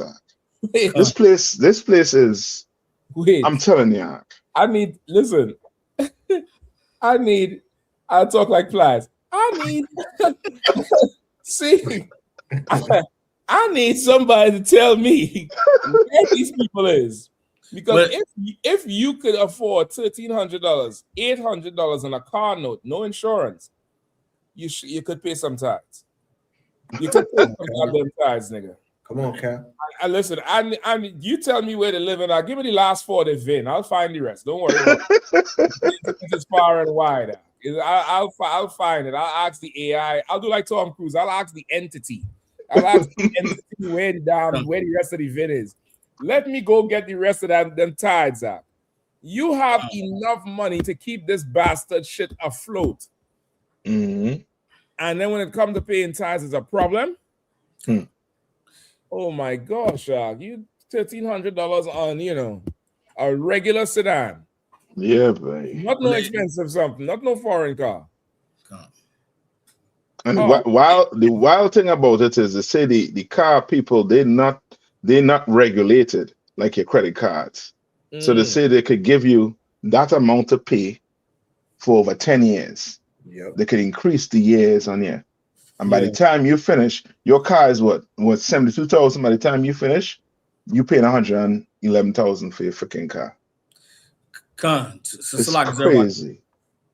If I could just piggyback off what you're saying, Captain, I thought they're saying that what's going on in the car market right now is like what was going on in the housing market in like 2005, 2006, where they were doing all these predatory loans and giving people who did not have no proof of income, no proof of credit. They just giving out all these crazy loans, knowing that people not going to be able to make the payments, and they going to come and repo it. If you go look right now, the same way that Captain Nine Thought just said that the car prices, the payments are through the roof, so are repossessions right now. Car repossessions is through the roof. It's like 75%. So Captain Mashak, they not paying these car notes. They going to get in the car, $900, $1,000 a month for your car note, and they keep it maybe 6 months, and then it's in default. Which means that right now what's happening is because of the tariff thing that Trump pulled at the beginning of the year, the car companies right now are not moving no new units. There's car dealerships that got trucks that have been sitting there for 500 days, meaning a year and a half. These trucks have been sitting there and have not been bought. The factory making trucks right now got nowhere to ship them. Yep. Which means in about 6 months to a year, the car companies are going to have to default, meaning they can't afford to pay their workers. They can't afford to manufacture no cars. And one or two things are going to have to happen. Either they're going to have to lower their prices on these cars, or they're going to have to, you know what I'm saying, like the bubble's about to burst. The same way that the housing bubble burst in 2008 and we saw all these foreclosures and people out of their homes, well, the same thing going to happen with cars. Which is why America needs a new war. They need something to divert the attention that this place is falling apart on something else, but it absolutely is falling apart. So like listen, I hear what you're saying. They ain't paying the loans, they defaulted on the fucking tithes. What's up? They defaulting on the goddamn tithes, brother. Yeah, that's why they are nothing. Listen, that's insane. That is an insane amount of money. And okay, this is what even is more baffling. The car situation, your rent for your your apartment or your studio. Look at what city, if it was New York, and they're saying a 1-bedroom is $4,200, brother. What the hell? I'm like, hold on. What we talk? Where these people working? Exactly. Like, what is that check they're taking home that they can afford that shit? It's a lot, Cap. Come on, Cap. What you saying, and like the more America, like it's like you said, when it's getting to that point, and Captain Soccer War brought it out as well. It's getting to that point where, like, America can't go on like this, right? It can't go on like this financially, and it's exposing the different tiers of power in this country. It's exposing it on a high level, man. It's like you starting to see the inner workings of, and you starting to see where the money's been going. Because now you seeing people have been stealing the money. Government officials been stealing the money. You're like, man, why taxes keep going up? We ain't got new roads. You're gonna start to see that people are who's been stealing the money all the time now. Because now you're in the negative. Right. You know, and if something don't add up, you got to subtract.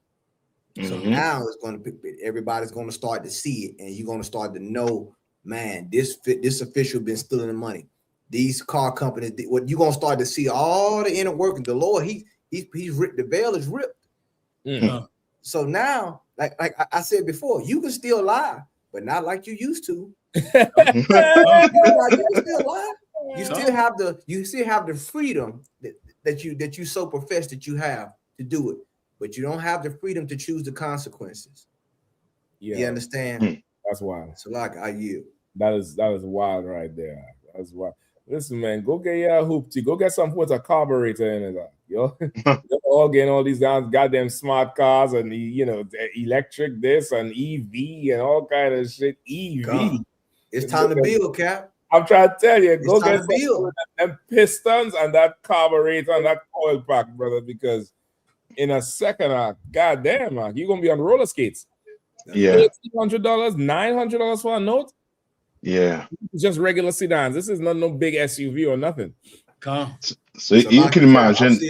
I mean, I didn't mean to cut you off, Cap. No, you go ahead, Ken. Now I'm seeing niggas riding horses through the city now. Niggas Come on, Come on, man. They riding horses to Walmart now, Jack. It's going. We going back. We're going back to the future. No bullshit. Oh, man. Like, that's crazy. Yo, that's wild. That is wild what's going on in the earth right now. And especially America, where it's damn near like it's it's everything about the society. It makes you focus on your own self, your selfishness, your lust.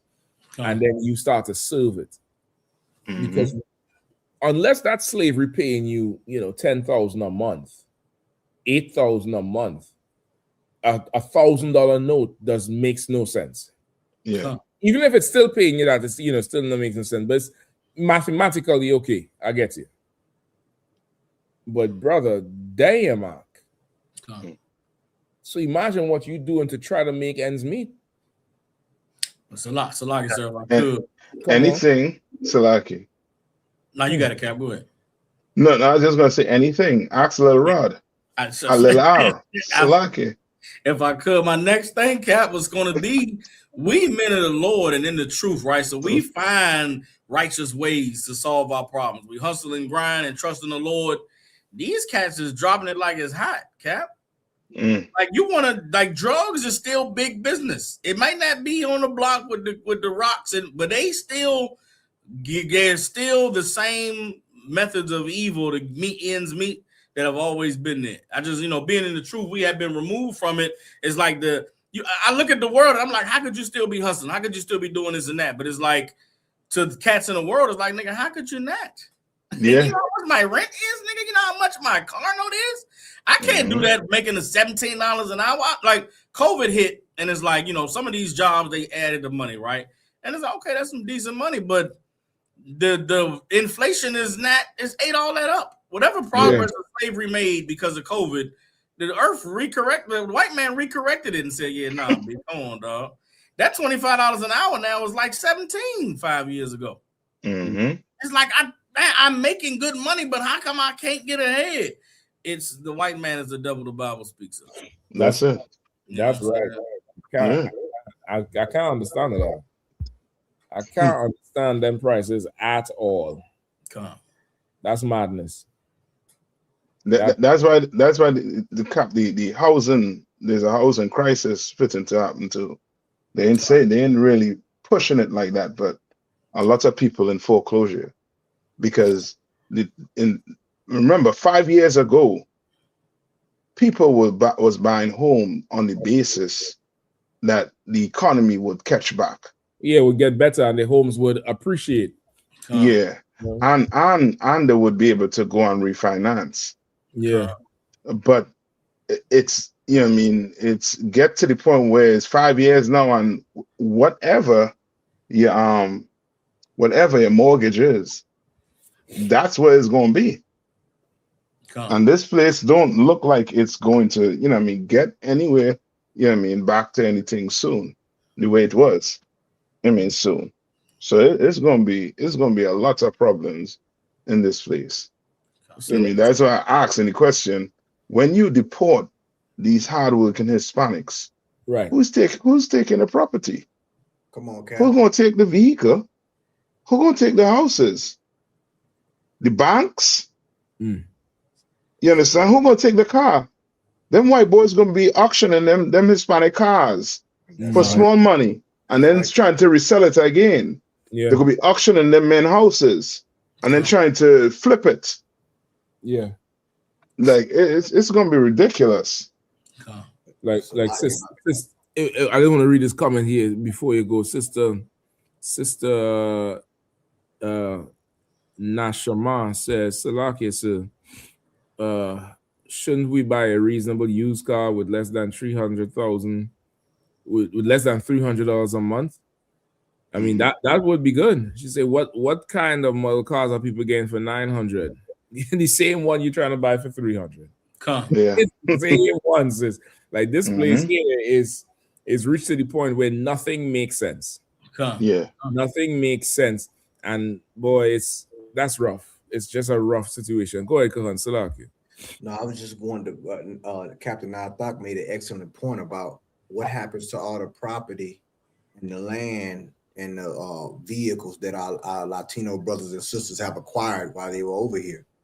And it's what you're saying is so right. It's just like what happened with going on with Venezuela is piracy. It's like now we get to seize, because they know where to go. They're targeting our brothers and sisters. It's so bad in Kenner, Louisiana, which is right outside of New Orleans. Kenner has a 30% Latino population in Kenner. And they are going through their, it's so horrible what they're doing. They're taking people out of work trucks, taking people off roof. They are in the middle of fixing of somebody's roof. They taking them off in the middle of fixing somebody's roof, going to the construction sites. So now things are at a stalemate in the city.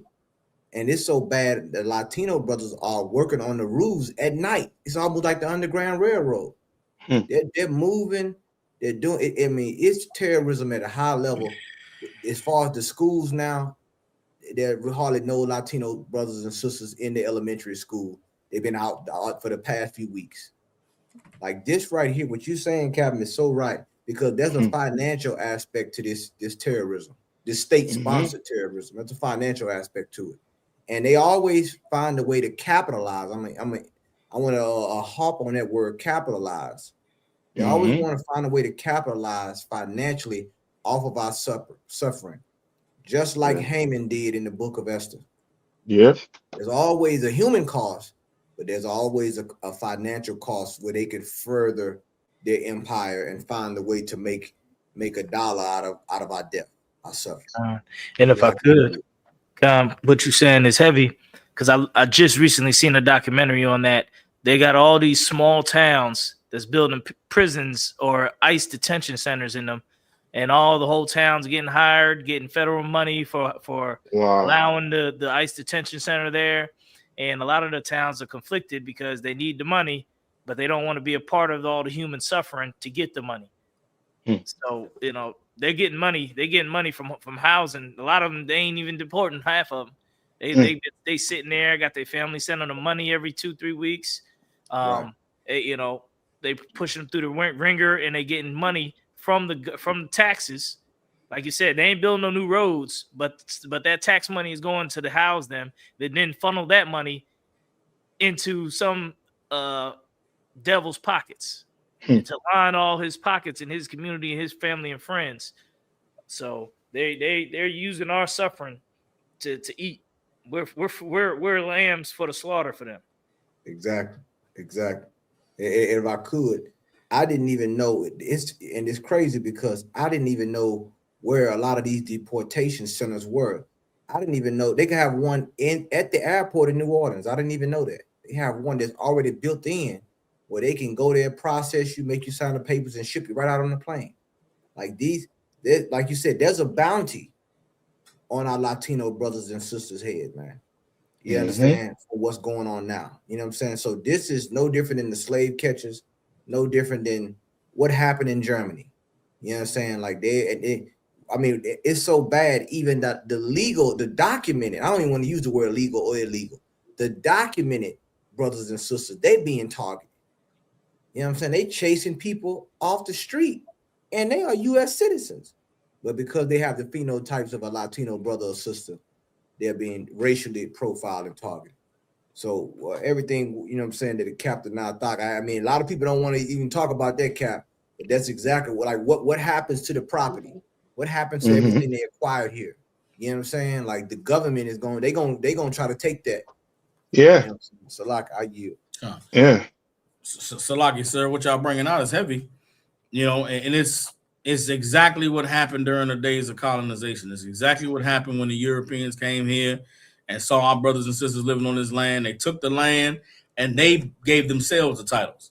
They gave themselves ownership. They made the lands that they removed native brothers and sisters off of their property, put their fences on it. It's the same thing over again. In case the earth forgot how America was established and built, the Lord is allowing for it to be seen again, so that when the Lord's judgment rains down on this place, nobody can wonder why. That's right. Nobody's going to be shocked. I mean, they may be shocked. They may be like, dang, that's amazing. That's crazy that happened, but they are going to know why. And it is because of the cruelty that these people have had against the Lord's children, unprovoked. In all of these instances of all of the cruelty that's taking place against black and brown people in this country, we are doing the right thing. That's right. These Hispanic brothers and sisters are workers. These are people working, making a living, improving the economy, right? They keeping the system flowing.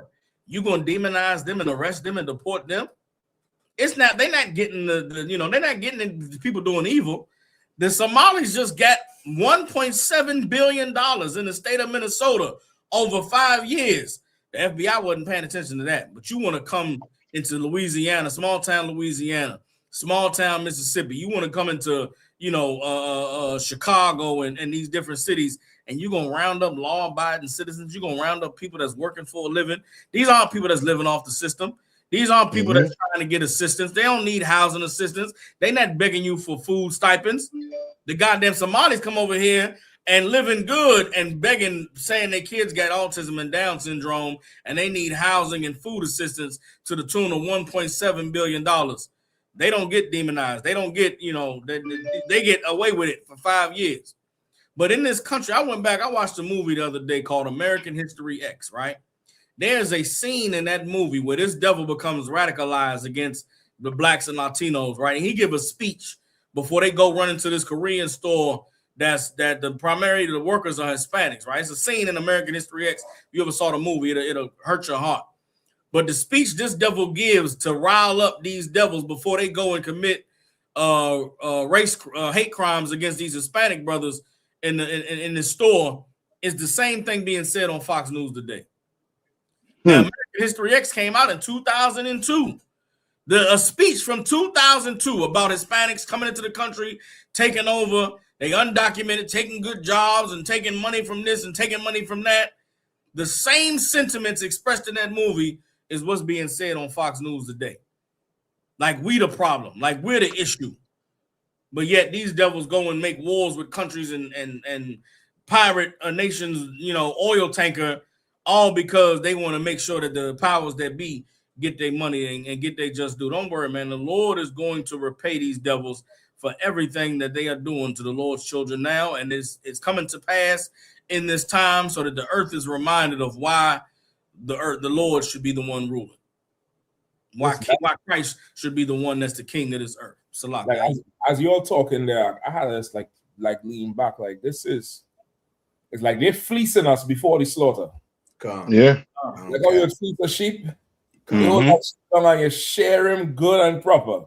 And then you send him there to cut his throat. Like, god damn, man.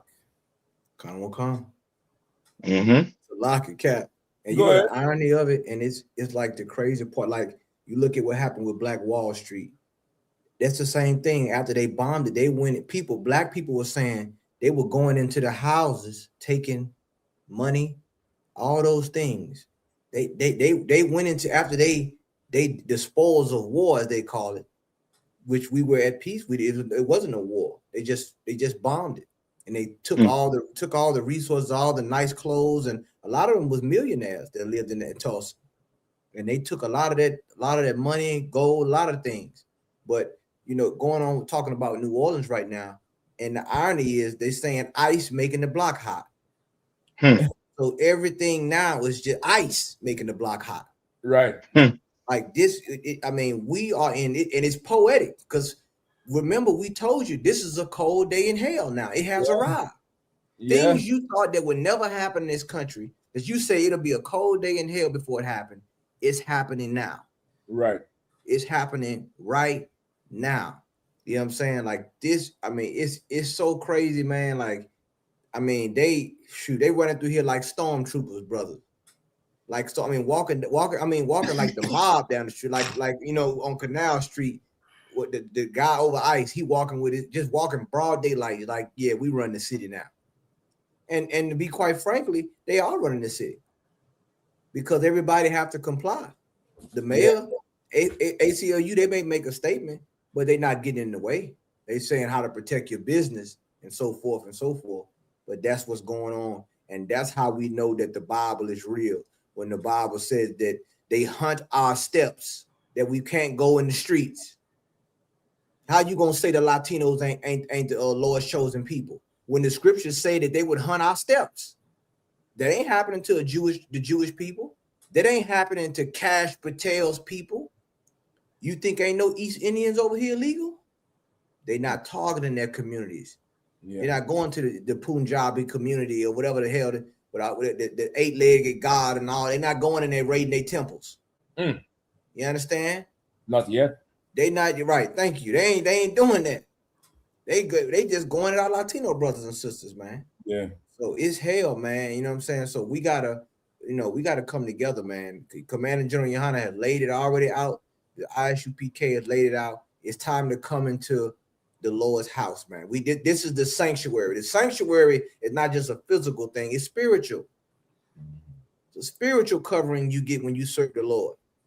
You understand? So, I don't want to be long-winded about it, man. I'm gonna get off of it. It's like I yield. No, you're right, Ak, because like they would shine a spotlight on us for every little thing, any little transgression, any fault, any mishap, any miscommunication, anything. They'll just shine the light all the way on us and a very bright spotlight. But up to now, I mean, maybe I haven't been paying attention to the news as much, but I haven't seen a list of 8 or 10 mugshots of Somalians who stole the money. Yeah. I haven't seen a list of it or anything because now they, it's damn near like their right hand covering the left hand.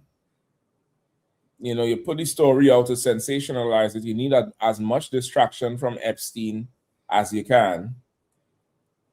But I haven't seen the Somalians who, responsible for this shit. That's right, Cap. Where they at? Who they are? Nothing. It's not. I'm begging to make a statement or even just to say this. I'm daring to say. That's what I want to say. I'm daring to say this. They're going to forgive them fucking Somalians. They're going to have some kind of campaign. Something, we are sorry. This is, XYZ. I think they're going to forgive them. You know what I mean? If I could, Cap, I believe that this whole thing that's going on in Minnesota with these Somalians is just it's a political ploy. So I think Donald Trump and the Republicans want to take the state of Minnesota so they can get the seats for the Senate and be back in control when these midterm elections come up. And the only reason why I say that is because those Somalis being given that city of Minnesota and transplanted there is not something that's unusual for us to see in the Black and Hispanic community. You go around these cities all across America. Washington, D.C. is the American headquarters for all Ethiopians. You from Ethiopia, you poor, you coming to America, your first stop is Washington, D.C., right? There's other cities where there's other heathens, you know what I'm saying? I'm down here in Memphis, Tennessee right now. Memphis, Tennessee has become the headquarters for all Punjabi East Indians. All Elamites are being dumped off in Memphis and at astronomical rates. They all in the University of Memphis. Every gas station, every 7-Eleven down here, that's where they are. At one time, in the Black community, all the Vietnamese, after America went to war with Vietnam, all you saw was Vietnamese nail shops popping up. America gave them the service industries in the Black community. Think of all of the Chinese food spots that you grew up with in the hood. That, you know, these chicken wings and fried rice. Everybody know about that in the Black community. You look at the Koreans. As America fought a war with Korea, all the Koreans were given the Black beauty supply stores in the Black Hispanic community, right? The Somalians is just the latest group of foreigners that America gave economic clemency to come into the Black and brown community, set up shop, and be given, you know, subsidies and kickbacks to make sure that they stayed in line. Cap, if you said it earlier, if what took place in Venezuela with them seizing that boat took place over there in the Indian Ocean, they called them Somali pirates. But how long has it been since you heard a report about Somalis pirating a boat? I believe America got tired of their boats getting taken out of the Indian Ocean and just told the Somalis, listen, man, you come over here, we'll set you up in Minnesota. We'll give your people a place where y'all can live and y'all can thrive, give you a community where you can exist, and you'll be good to go. Just stop pirating these boats.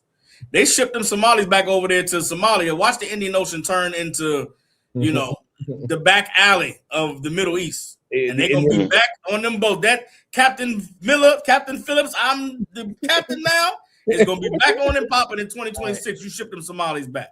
Listen, the Indian Ocean going to get ugly again. It's going to be back on and popping. It's gonna get big and egghead and ugly again. That's all. That's all it's that. Listen, if anything is the Somalian heist is a proof of is that money can't make you nice. Money can't make you beautiful. Money that can't make you good looking. You steal $1 billion and you still look like underneath the shoe. You still look like a boot heel that done been marched in. You look like a boot heel that been marched in. Take your black ass on CNN talking about we're not criminals. I voted for you, Mr. Ugly shit, goddamn. You voted just because he's ugly. Weird as hell. $1 billion, you can't find a face. Nowhere. you can't draw a face on. Cap, look, they should have hired an avatar for to do his goddamn speech on it. He should have had he should have said, let me use the AI so I can make my face a little bit wider with it. You know what I'm saying? Like all that money, you still ain't ate. Your jaw sucked in like Come on, man. hand heel. Come on, man. Listen, not for it exaggerated. Yeah, man. If I could, I want to get that Ilhan. What's her name? Ilhan Omar. Ilhan Omar on CNN. She said the FBI is a failure. Oh my gosh, bitch! You stole the money.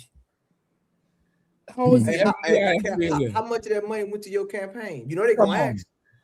They're gonna ask. They're gonna see once. They're gonna say, okay, well, how much? Because they gonna check all the records. That's what he really going after her too. Yeah, he really going after her. He's saying, okay, you supported, you got a strong base here. How much of this money went to your campaign? Because if it did go to your campaign, then that's illegal funds. You know what I'm saying? They gonna try to box them in, man, for real. Yeah, you know I think these people play with leverage. Yep, I think that's exactly what it is. They're definitely going for her. I know I'm supposed to eat more protein, but I still. And she's not prepared. It's sad to say, but she's not prepared, brother. You know what I mean? Let me see if I can get some of it here. I got the story right here too, sir. Can't hold it. Let me see, because I want you all to see her stutter. I want you all to see her stutter. Were involved in this broad, brazen scheme to rip off the Minnesota state welfare system. Do you want to respond to that? Do you know what he is referring to? I really don't, and I don't think listen, and this is the other thing. Barack Obama got in office and say he's not black people president, he's America's president. How come she and say, I'm not a Somalian senator, I'm a senator in Minnesota? What are you asking me about that for? How come she and separate herself? You understand what I'm saying? Right. Like she take her whole U.S. Democrat elected ass and gone to defend a bunch of criminal terrorists on U.S. soil. Okay, would you care to respond to that? What are you asking me that for? I'm an American senator. I'm not a senator in Mogadishu. Good night, Doc. Like we get play. Listen, I think Trump ain't know what he's talking about, Doc. I don't think we know when we getting scammed, you know, because this year is a scam, man. This is a whole scam. Secretary himself understands what he's referring to. We obviously had people who were able to donate to our campaign that were involved. We send that money back. Send the money back where I want to see the receipt. I want to see the Zelle return slip. And she just cut herself. I want to see. Listen, you got to look at her mouth as it moves. Her mouth is quivering throughout this interview because she is in on it. We obviously had people who were able to donate to our campaign that were involved. We sent that money back a couple years ago. And actually, I was one of the first members of Congress to send a letter to the Secretary of Ag asking them to look into what I thought was a reprehensible fraud that was occurring within the program. So this was, just for our audience, the Biden-era Justice Department called it the largest COVID fraud scheme in the country. And this was pocketing COVID-era welfare funds, more than $1 billion in taxpayer money that was stolen. It was pretty shocking. Of the 87 people charged, all but 8 are of Somali descent. And that has added to the spotlight being put specifically on your community. Why do you think this fraud was allowed to get so widespread? Man, Salaki Cap. And that should show you we ain't Africans too. Right. Because she literally telling her that like these are your people. These ain't black people, these are your people. And she's acknowledging the entire thing. You understand? She taking like yeah. Like I wouldn't be shocked if she end up folding and she has to retire or resign or give her position. She's stepping down. She's absolutely stepping down. Yeah. She's gonna have to do it, or she gotta be a Republican.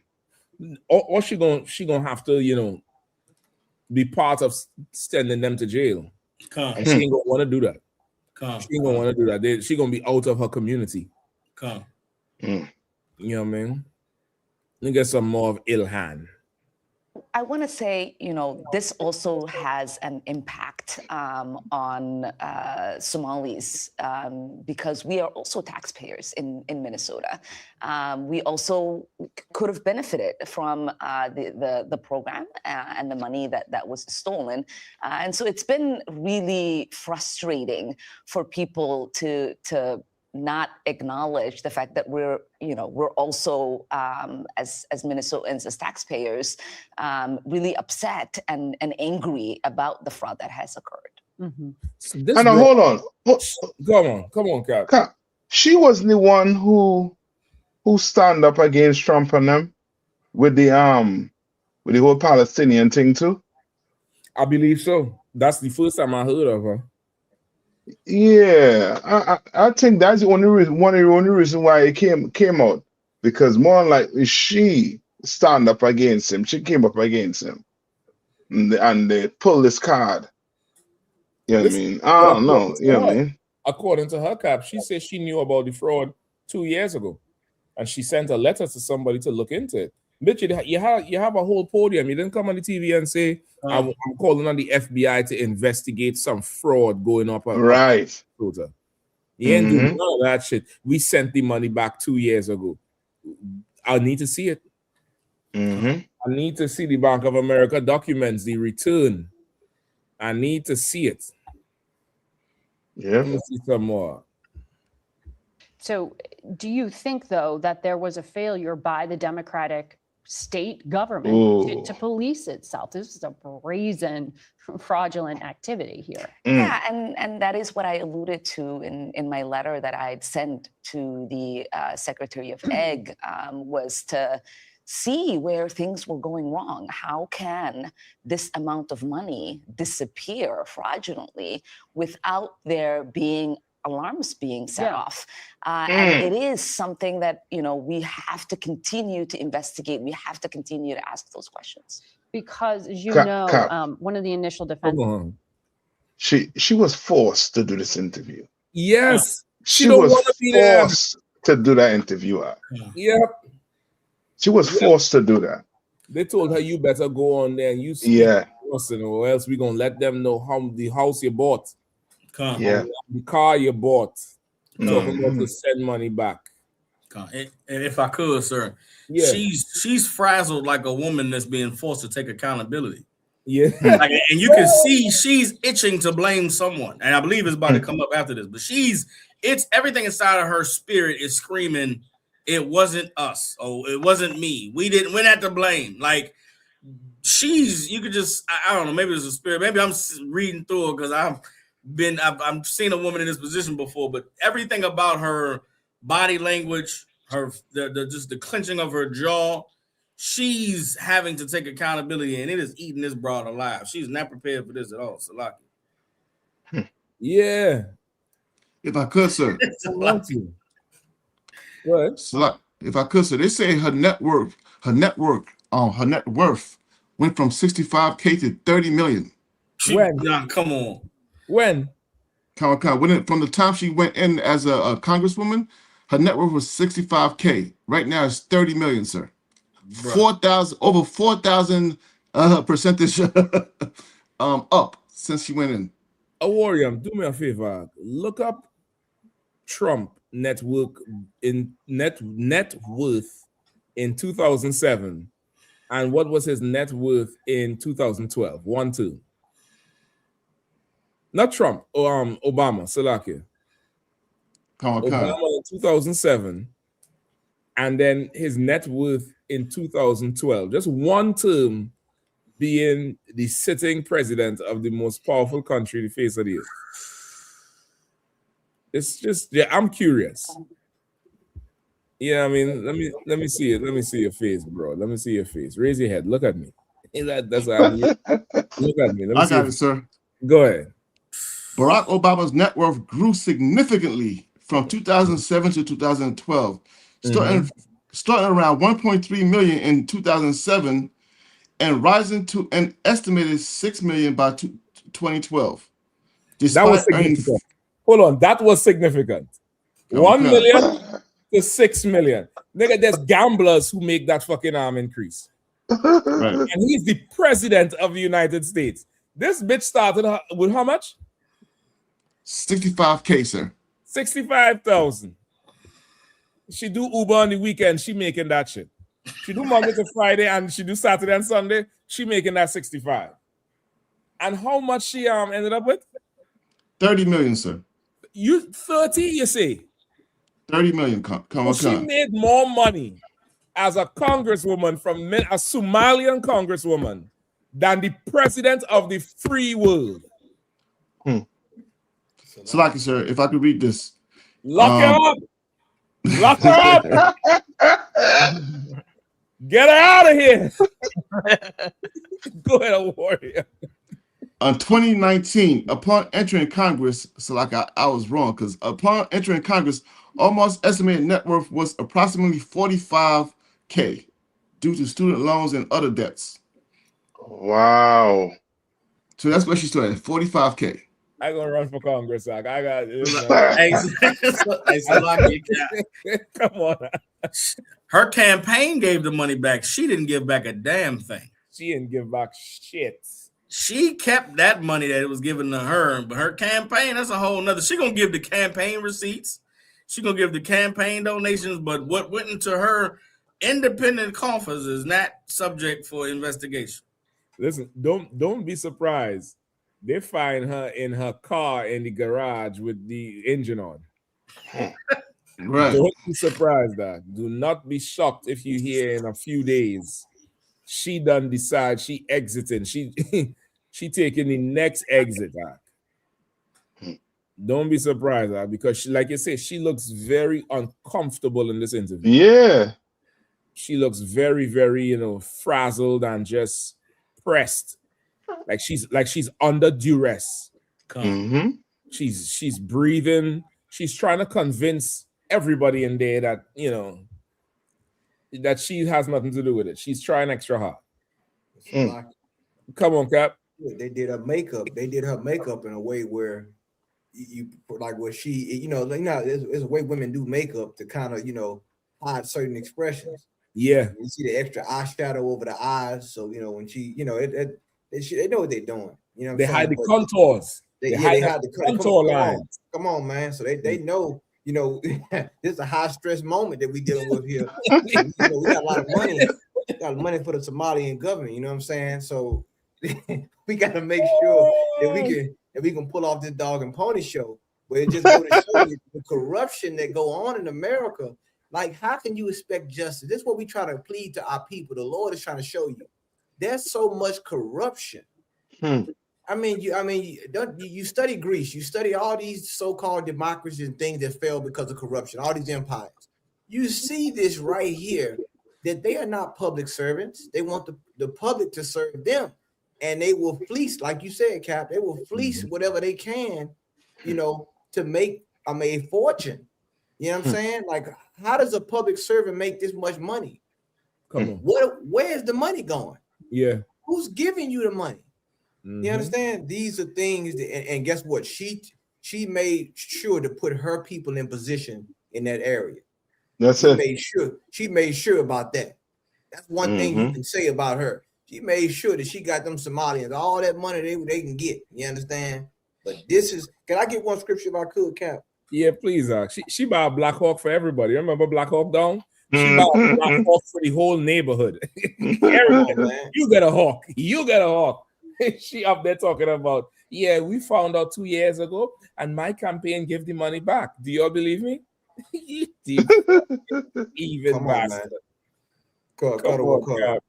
Can I get Ecclesiasticus chapter 40 verse 29? Like, this so important, man. Like, let this be a lesson. And you got a lot of people. That's why that's why they can't really stand up to this man and stand up to this presidency, because they all been polluted, man. They've been polluted. Go ahead. Kawakan. Ecclesiasticus chapter 40 verse 29.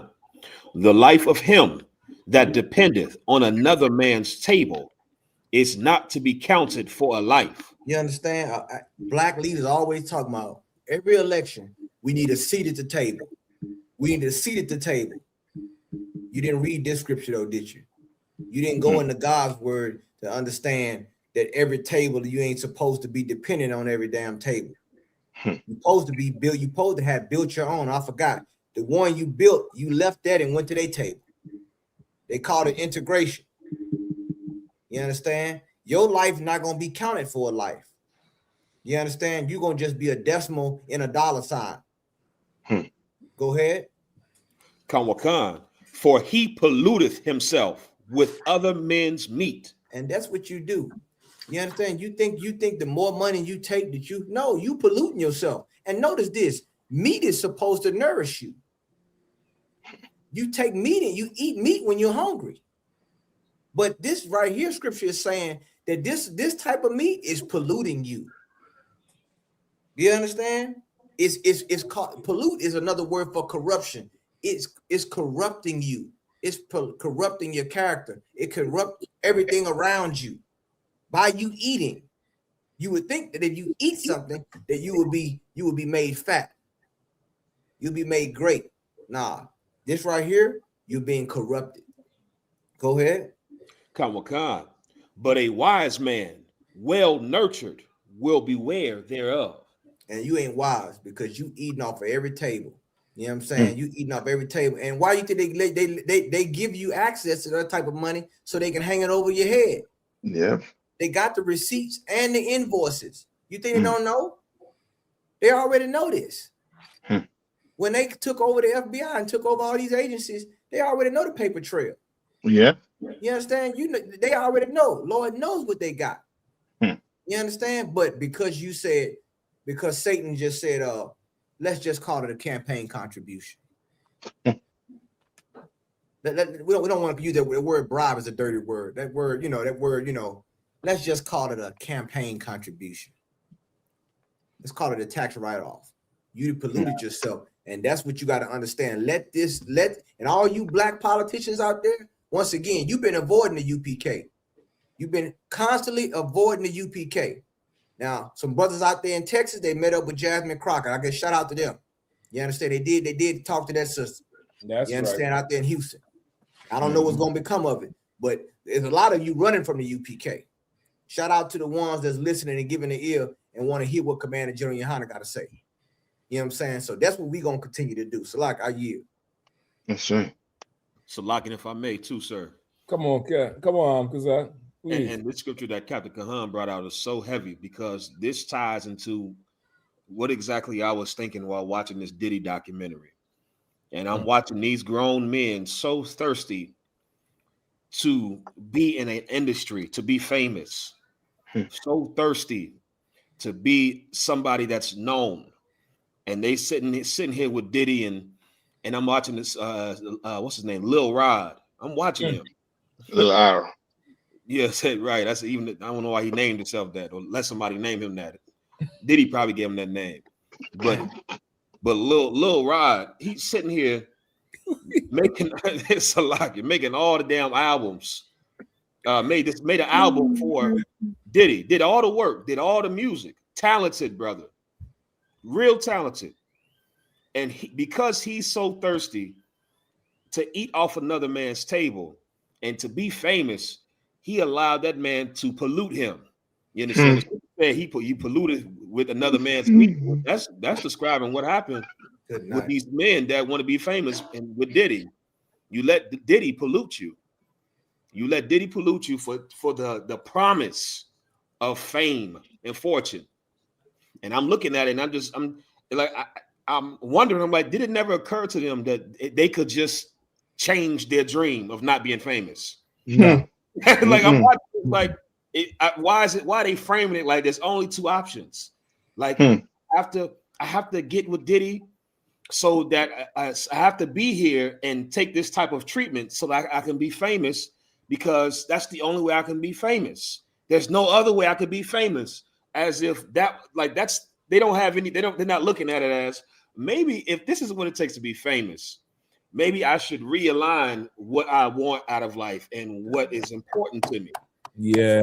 And I'm watching the documentary and I'm just like, is this not coming across in these niggas' heads? Like, there's no way in the world that equates to me that I want anything that bad. That's I'm waking up sore. And he talking about I'm waking up sore. Sometimes it's women in the bed. Sometimes it's Diddy next to the bed. And I'm not knowing what happened. Nigga, you know what happened. There's only one thing that could have happened. It's not rocket science. And it's for the life of me, man. This documentary helped seal the deal. The UPK already brought me to the reality that celebrities are garbage. But this documentary sealed the deal. You celebrity niggas, I wouldn't be surprised if you jealous of us. That's right. You understand? If you're not, you should be jealous of us. You understand? You niggas are clowns. You're weak. Yes, sir. You're embarrassing.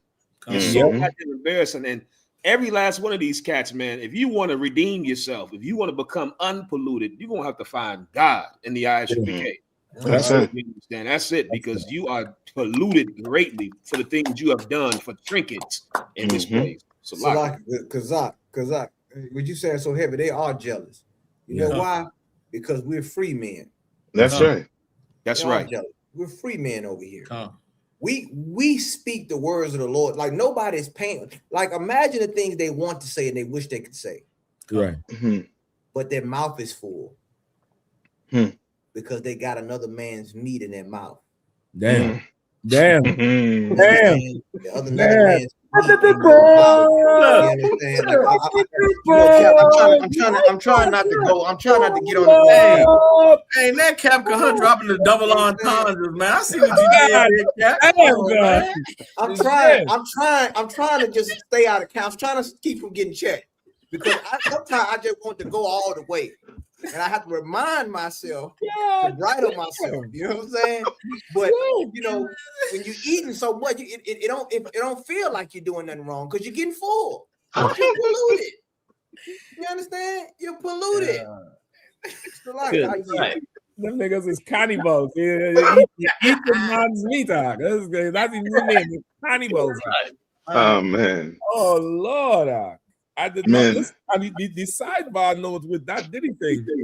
Like a lot of celebrities are angry with 50 Cent for even doing it. Yeah. He's petty, he over petty, especially that old sodomite, that Wayans one. He is butthurt over that shit. Yeah. And y'all ain't care about the shit that he did. Yeah. Like goddamn. Mm-hmm. Listen, go ahead. And there's a part in it. It's in part 3. Where is it? Where they show you he went among the people, right? And then he went back into his, his expensive, luxurious vehicle. Yeah. And said, "Yo, where's the hand sanitizer? Where's it? I need that quick. All this hugging and touching. I don't do this with these people. You know what I mean? Like, Like black people need to wake up and realize these entertainers don't give a damn about them. You know what I mean? They don't. Your politicians don't give a damn about you. Your preachers don't give a damn about you. Your celebrities don't give a damn about you. I know who give a damn about you, Commander Junior Yahanna. That's right, Cap. You know what I mean? Lock it, Cap. Listen, if I could, he go out. He say I've been up and down in the streets with all these people. He said he needs to go and take a bath. Yeah, I forget that part. Yeah. Well, if the people so dirty, why not arrange for them to get these baths? Come on, Cap. You don't have to feel dirty. Why don't you raise their level up? Why don't you raise their level up instead of patronizing, going in a van and saying some old foul shit because you think you higher than everybody else? You believe in the lie because you know you had to lie to get as far in the white man's world as you did. You know you had to pretend and clown yourself, but somehow you reached and you believed it. You actually believed that you was a producer, rapper, and you was good, and the white man didn't put you where you were. So now you imagine you going wrong, you dapping people up, hugging people up, high-fiving, and then you say some shit like, "Oh, I'm dirty, I don't hand sanitizer, I need to go and bathe." This is your people. That's right. You shaking hands with a nation of people that don't like to bathe and will suck on a baby's penis after a circumcision. You don't feel guilty about them. That's right. You don't feel guilty about them at all. Like that's crazy, man. Like the hatred we have. That scripture in is Isaiah 14:1, where he said, "Jacob, I will have mercy on Jacob and will yet choose Israel." Despite how y'all feel about the rest of us, the Lord chose us, nigga. He said, I would still choose Israel, no matter how you look at them, no matter what you say about Israel, no matter what charges you bring up. The Lord say, I will yet choose Israel. If it wasn't for the Lord, we would be a finished people. We would be done. We don't have a fight. We don't have a dog in the fight. We don't have a fight in the dog. We done. If it wasn't for the Lord. If it wasn't for the Lord, we done. Listen, one more thing, Con. I'm gonna let you get in. No, you want to. I watched this document. Well, a little short clip. It's a docu clip about Operation Pacific Rim or Rim Pacific, right? They have a joint exercise, a naval exercise of different countries in the Pacific Ocean, and they're doing very as real as could be, as close to real simulations of combat to make sure their air carriers and the jets work and the submarines work. And they're talking about the technology they have. They show you this damn jet where the pilot head looking like a bee because the glass that they pull over the face is this big off of his face. As he looks into it, he has a 360 view. He don't have to turn around to see the back of the plane. It comes up in the front of the helmet like your rear view mirror. Then he looks down, and I'm thinking he's looking outside the jet. He could see through the plane what's underneath the plane, which means it have a camera under there that feeding into him. So when he look down, that's the feed he getting. You look down like you will see your feet. He's seeing water. Then he clicks something and it breaks up the ocean into segments, and it tells you the depth, if a submarine is there, if it's a friendly, if it's an ally, whatever it is. Just from looking, he knows what it is. And if it's a ally ship that's in enemy territory or there's a plane's coming to blow it up, he could cloak the ship. He could push a button and that ship would be, they will see some there, but they wouldn't know what the hell it is. He could protect the ship until he shows up. Then at the end of the clip, they say there's a reason countries move ships into land when there's a conflict. And people think it's for war. They say the whole thing is a deterrent. It's to try to deter you from going to war. Because they say all the bombs that's on those ships for Operation Pacific Rim is more than all the bombs ever used in every war in the history of the earth. They say if them niggas start shooting, there'll be no home to go back to. Damn. Brother, who you're trying to overthrow with your AK-47 and your AR-15? Who you trying to, we're going to go take the kingdom. How? You better go serve the Lord. That's right. You better go sweep the floor like Daddy say and take the trash out and take the chicken out of the fridge like your mother say. You ain't got no business in the streets fighting nothing because you cannot fight this man. That's right. You cannot fight him. The Lord blessed him with the sword. You come in and fight him with some rusty piece of metal. He pulls something out. You want to know where he get that iron from.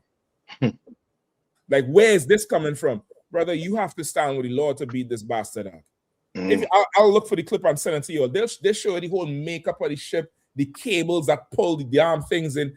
Brother, it's an amazing work those damn carriers are. Yeah. An absolutely amazing work. And the advancement they're making with them jets. How are you fighting him? How? Just explain it to me. How? Show it to me and I'll come join you. Yeah. I'll join you. Salaki, go ahead, please. No, Kat, what you saying is so right. Going back to the whole thing about being dirty, man. Like what you said is so right with that scripture. Like when the Lord chooses you, it sanctifies you no matter how dirty you are. That's right. Like it's a certain cleansing that it does when when the Lord said he chose us, like it don't matter how he know we were dirty, but it didn't stop him from choosing us. And that made us clean. Right. The fact that we were chosen. But for him, like, and to be honest, I have a personal disdain for people like Diddy because Diddy grew up in Harlem, New York, right? The truth started in Harlem, 125th Street, Harlem, New York. He knew the truth. He heard it. You think a lot of them cats come out of Harlem don't know about the ISUPK? They knew it. So I kind of have a personal disdain about people like him because they knew the truth and they ignored it. Right. Right up there in New York. You understand? So what you're saying is so right. You know what I'm saying about these people who sell their soul for fame and things like that. He right there in Harlem. You think he don't know we Israelites? Yeah. Oh, he heard it. Oh, he heard it. 100%. He heard it. He heard what the generals and the head priest said, but he didn't pay it no mind. You understand? You understand? Like you saying, it's so right, man. Stop trying to fight. You got to fight yourself. The Bible said the kingdom of heaven is within you. You understand? You got to fight. You trying to fight these people. You better fight to turn back to the Lord, man. Yep. You know what I'm saying? But that cat there, that cat knew that he knew the truth. He heard the truth, but he paid it no mind. Listen. And look at what he became because he ignored what the ISUP brought out in Harlem. Yep. And many others. Yep. I kind of have a personal thing with this cat growing up in Harlem, hearing the truth, and then you just go out here and act like that, man. Come on, man. It's a goddamn shame. Listen, John, I would even go as far as saying he didn't turn his back on it, but he washed his hands. It was too dirty. Come on, cat. It was too dirty. He had to go take a bath. You hear what that nigga said? Christ is black. Oh, this makes me feel so dirty. I bet you that was his his notion after seeing it. Like how Barack Obama walked away dejected. Right. You know what I mean? Like, and the Lord is so, he's so skillful. Like he's engaging in mental warfare, psychological warfare first. And it's damn near like that's how you have to fight war. Before you get to the physical part, there's a psychological part. You could beat the opponent in the mind. Like, imagine you getting outclassed, outknowledged, outperformed by a group of loud niggas with a beard, the thing you scrape off your face every morning, with braids, the thing you cut off and mark up every Friday before you go to the club, hard boots, standing there with a blowhorn in a garment or what you would call a ridiculous garment you'll never wear, and they outclass you and outperform you and outknowledge you, and everything you so far beneath them. And then they tell you the truth and you have no rebuttal. Imagine how that must feel. Like everything that you could physically comprehend is like, these niggas is beneath me. Yeah. They're lower station than I am in this world. But they cutting you and you can't say nothing back. That must do something to your spirit. It must do something to your soul, man. It must do it. By the Lord, what he said, the foolishness of preaching is how I'll deal with them. It's how I'll turn this world upside down. You got to look at the whole package. It ain't just debating. He said the foolishness of preaching, because going to war to talk when a nigga have a bomb and shit, like, that's foolish. Going to talk against the powers and principalities of this world, that's fool. The Somalians stealing billions of dollars. You on a street corner talking? Of course, you're not. But the Lord designed it like that because it's going to destroy them. It's going to destroy them in the psychological warfare. Okay. Because we are around long enough for you to remember them niggas crazy to hold up. Them niggas did say that. To, you know what, they was right. We are around long enough. We stick it. We stick through the test of time. Right. Through the whole gambit with you. It's a whole package, man. That is a whole package that's so wonderful when you think about it. And there's one more thing too, Cap. Come on. Yeah, I mean, and these for brothers and sisters who look at celebrities, like look up to them. You understand? You are better than them celebrities.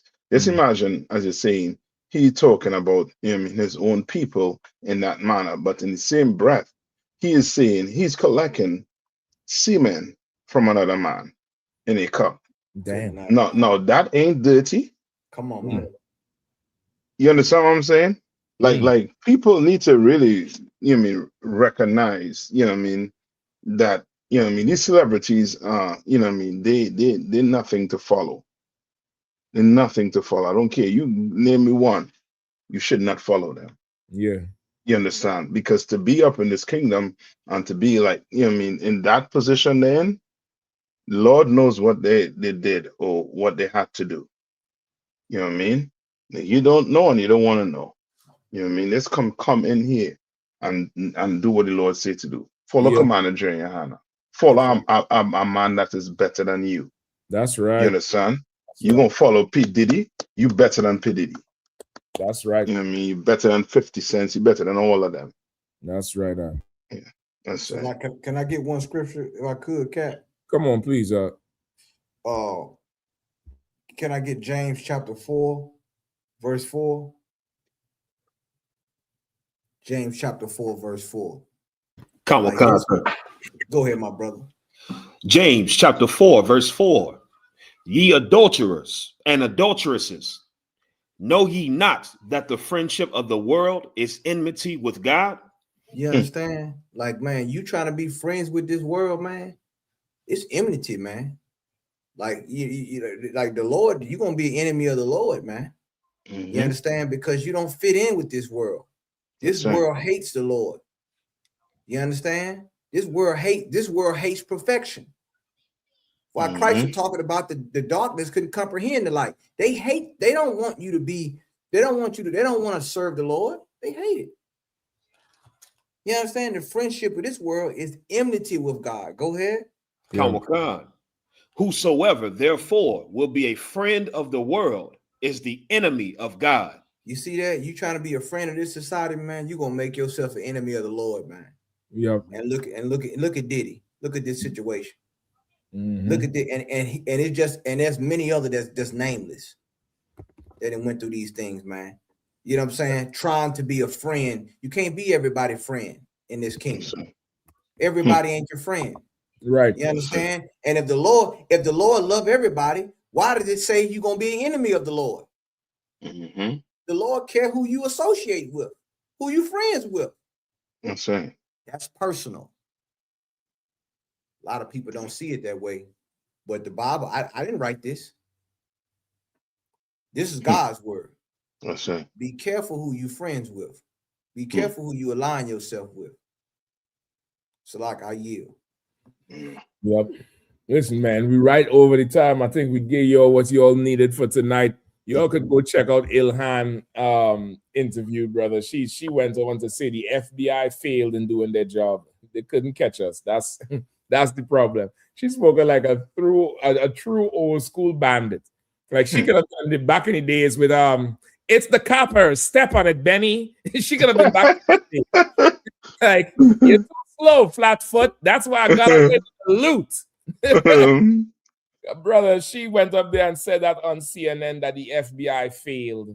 That's why the money was stolen. And yeah, she's in on it, she's in on it. Don't be like the heathens, man. Don't be like them. They're no good.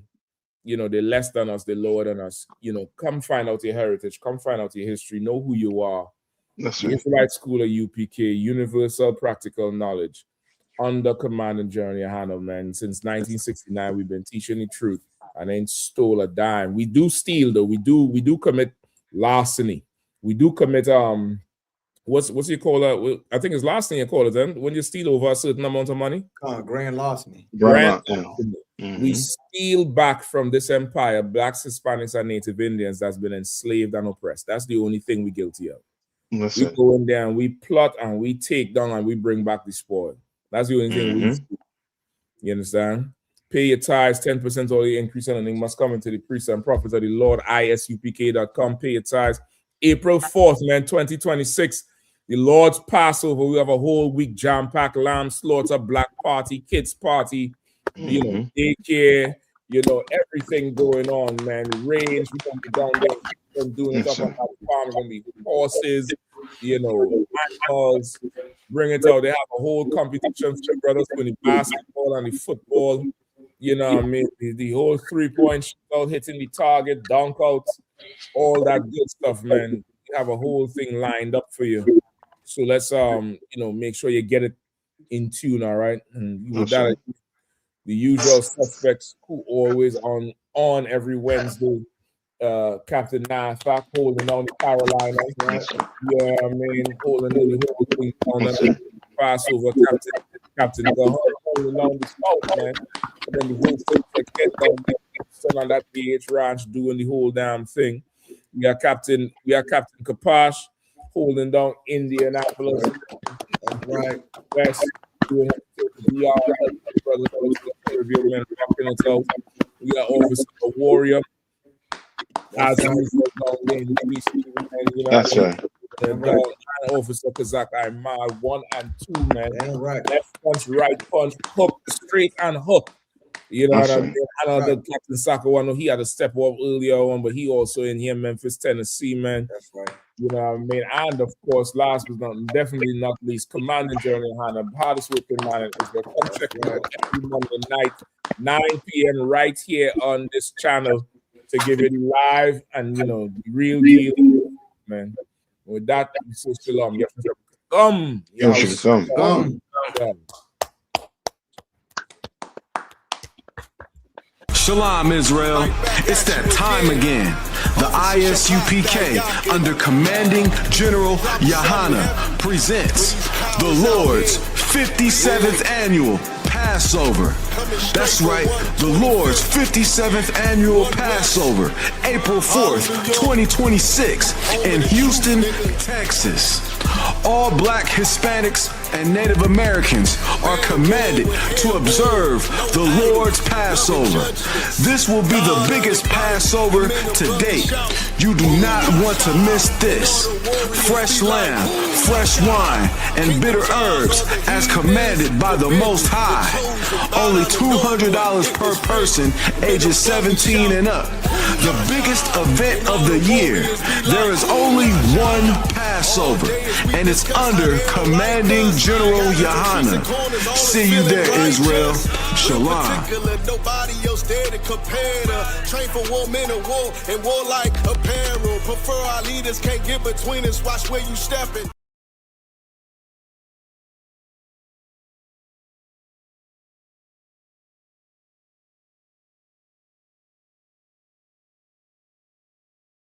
Shalom, Israel. It's that time again.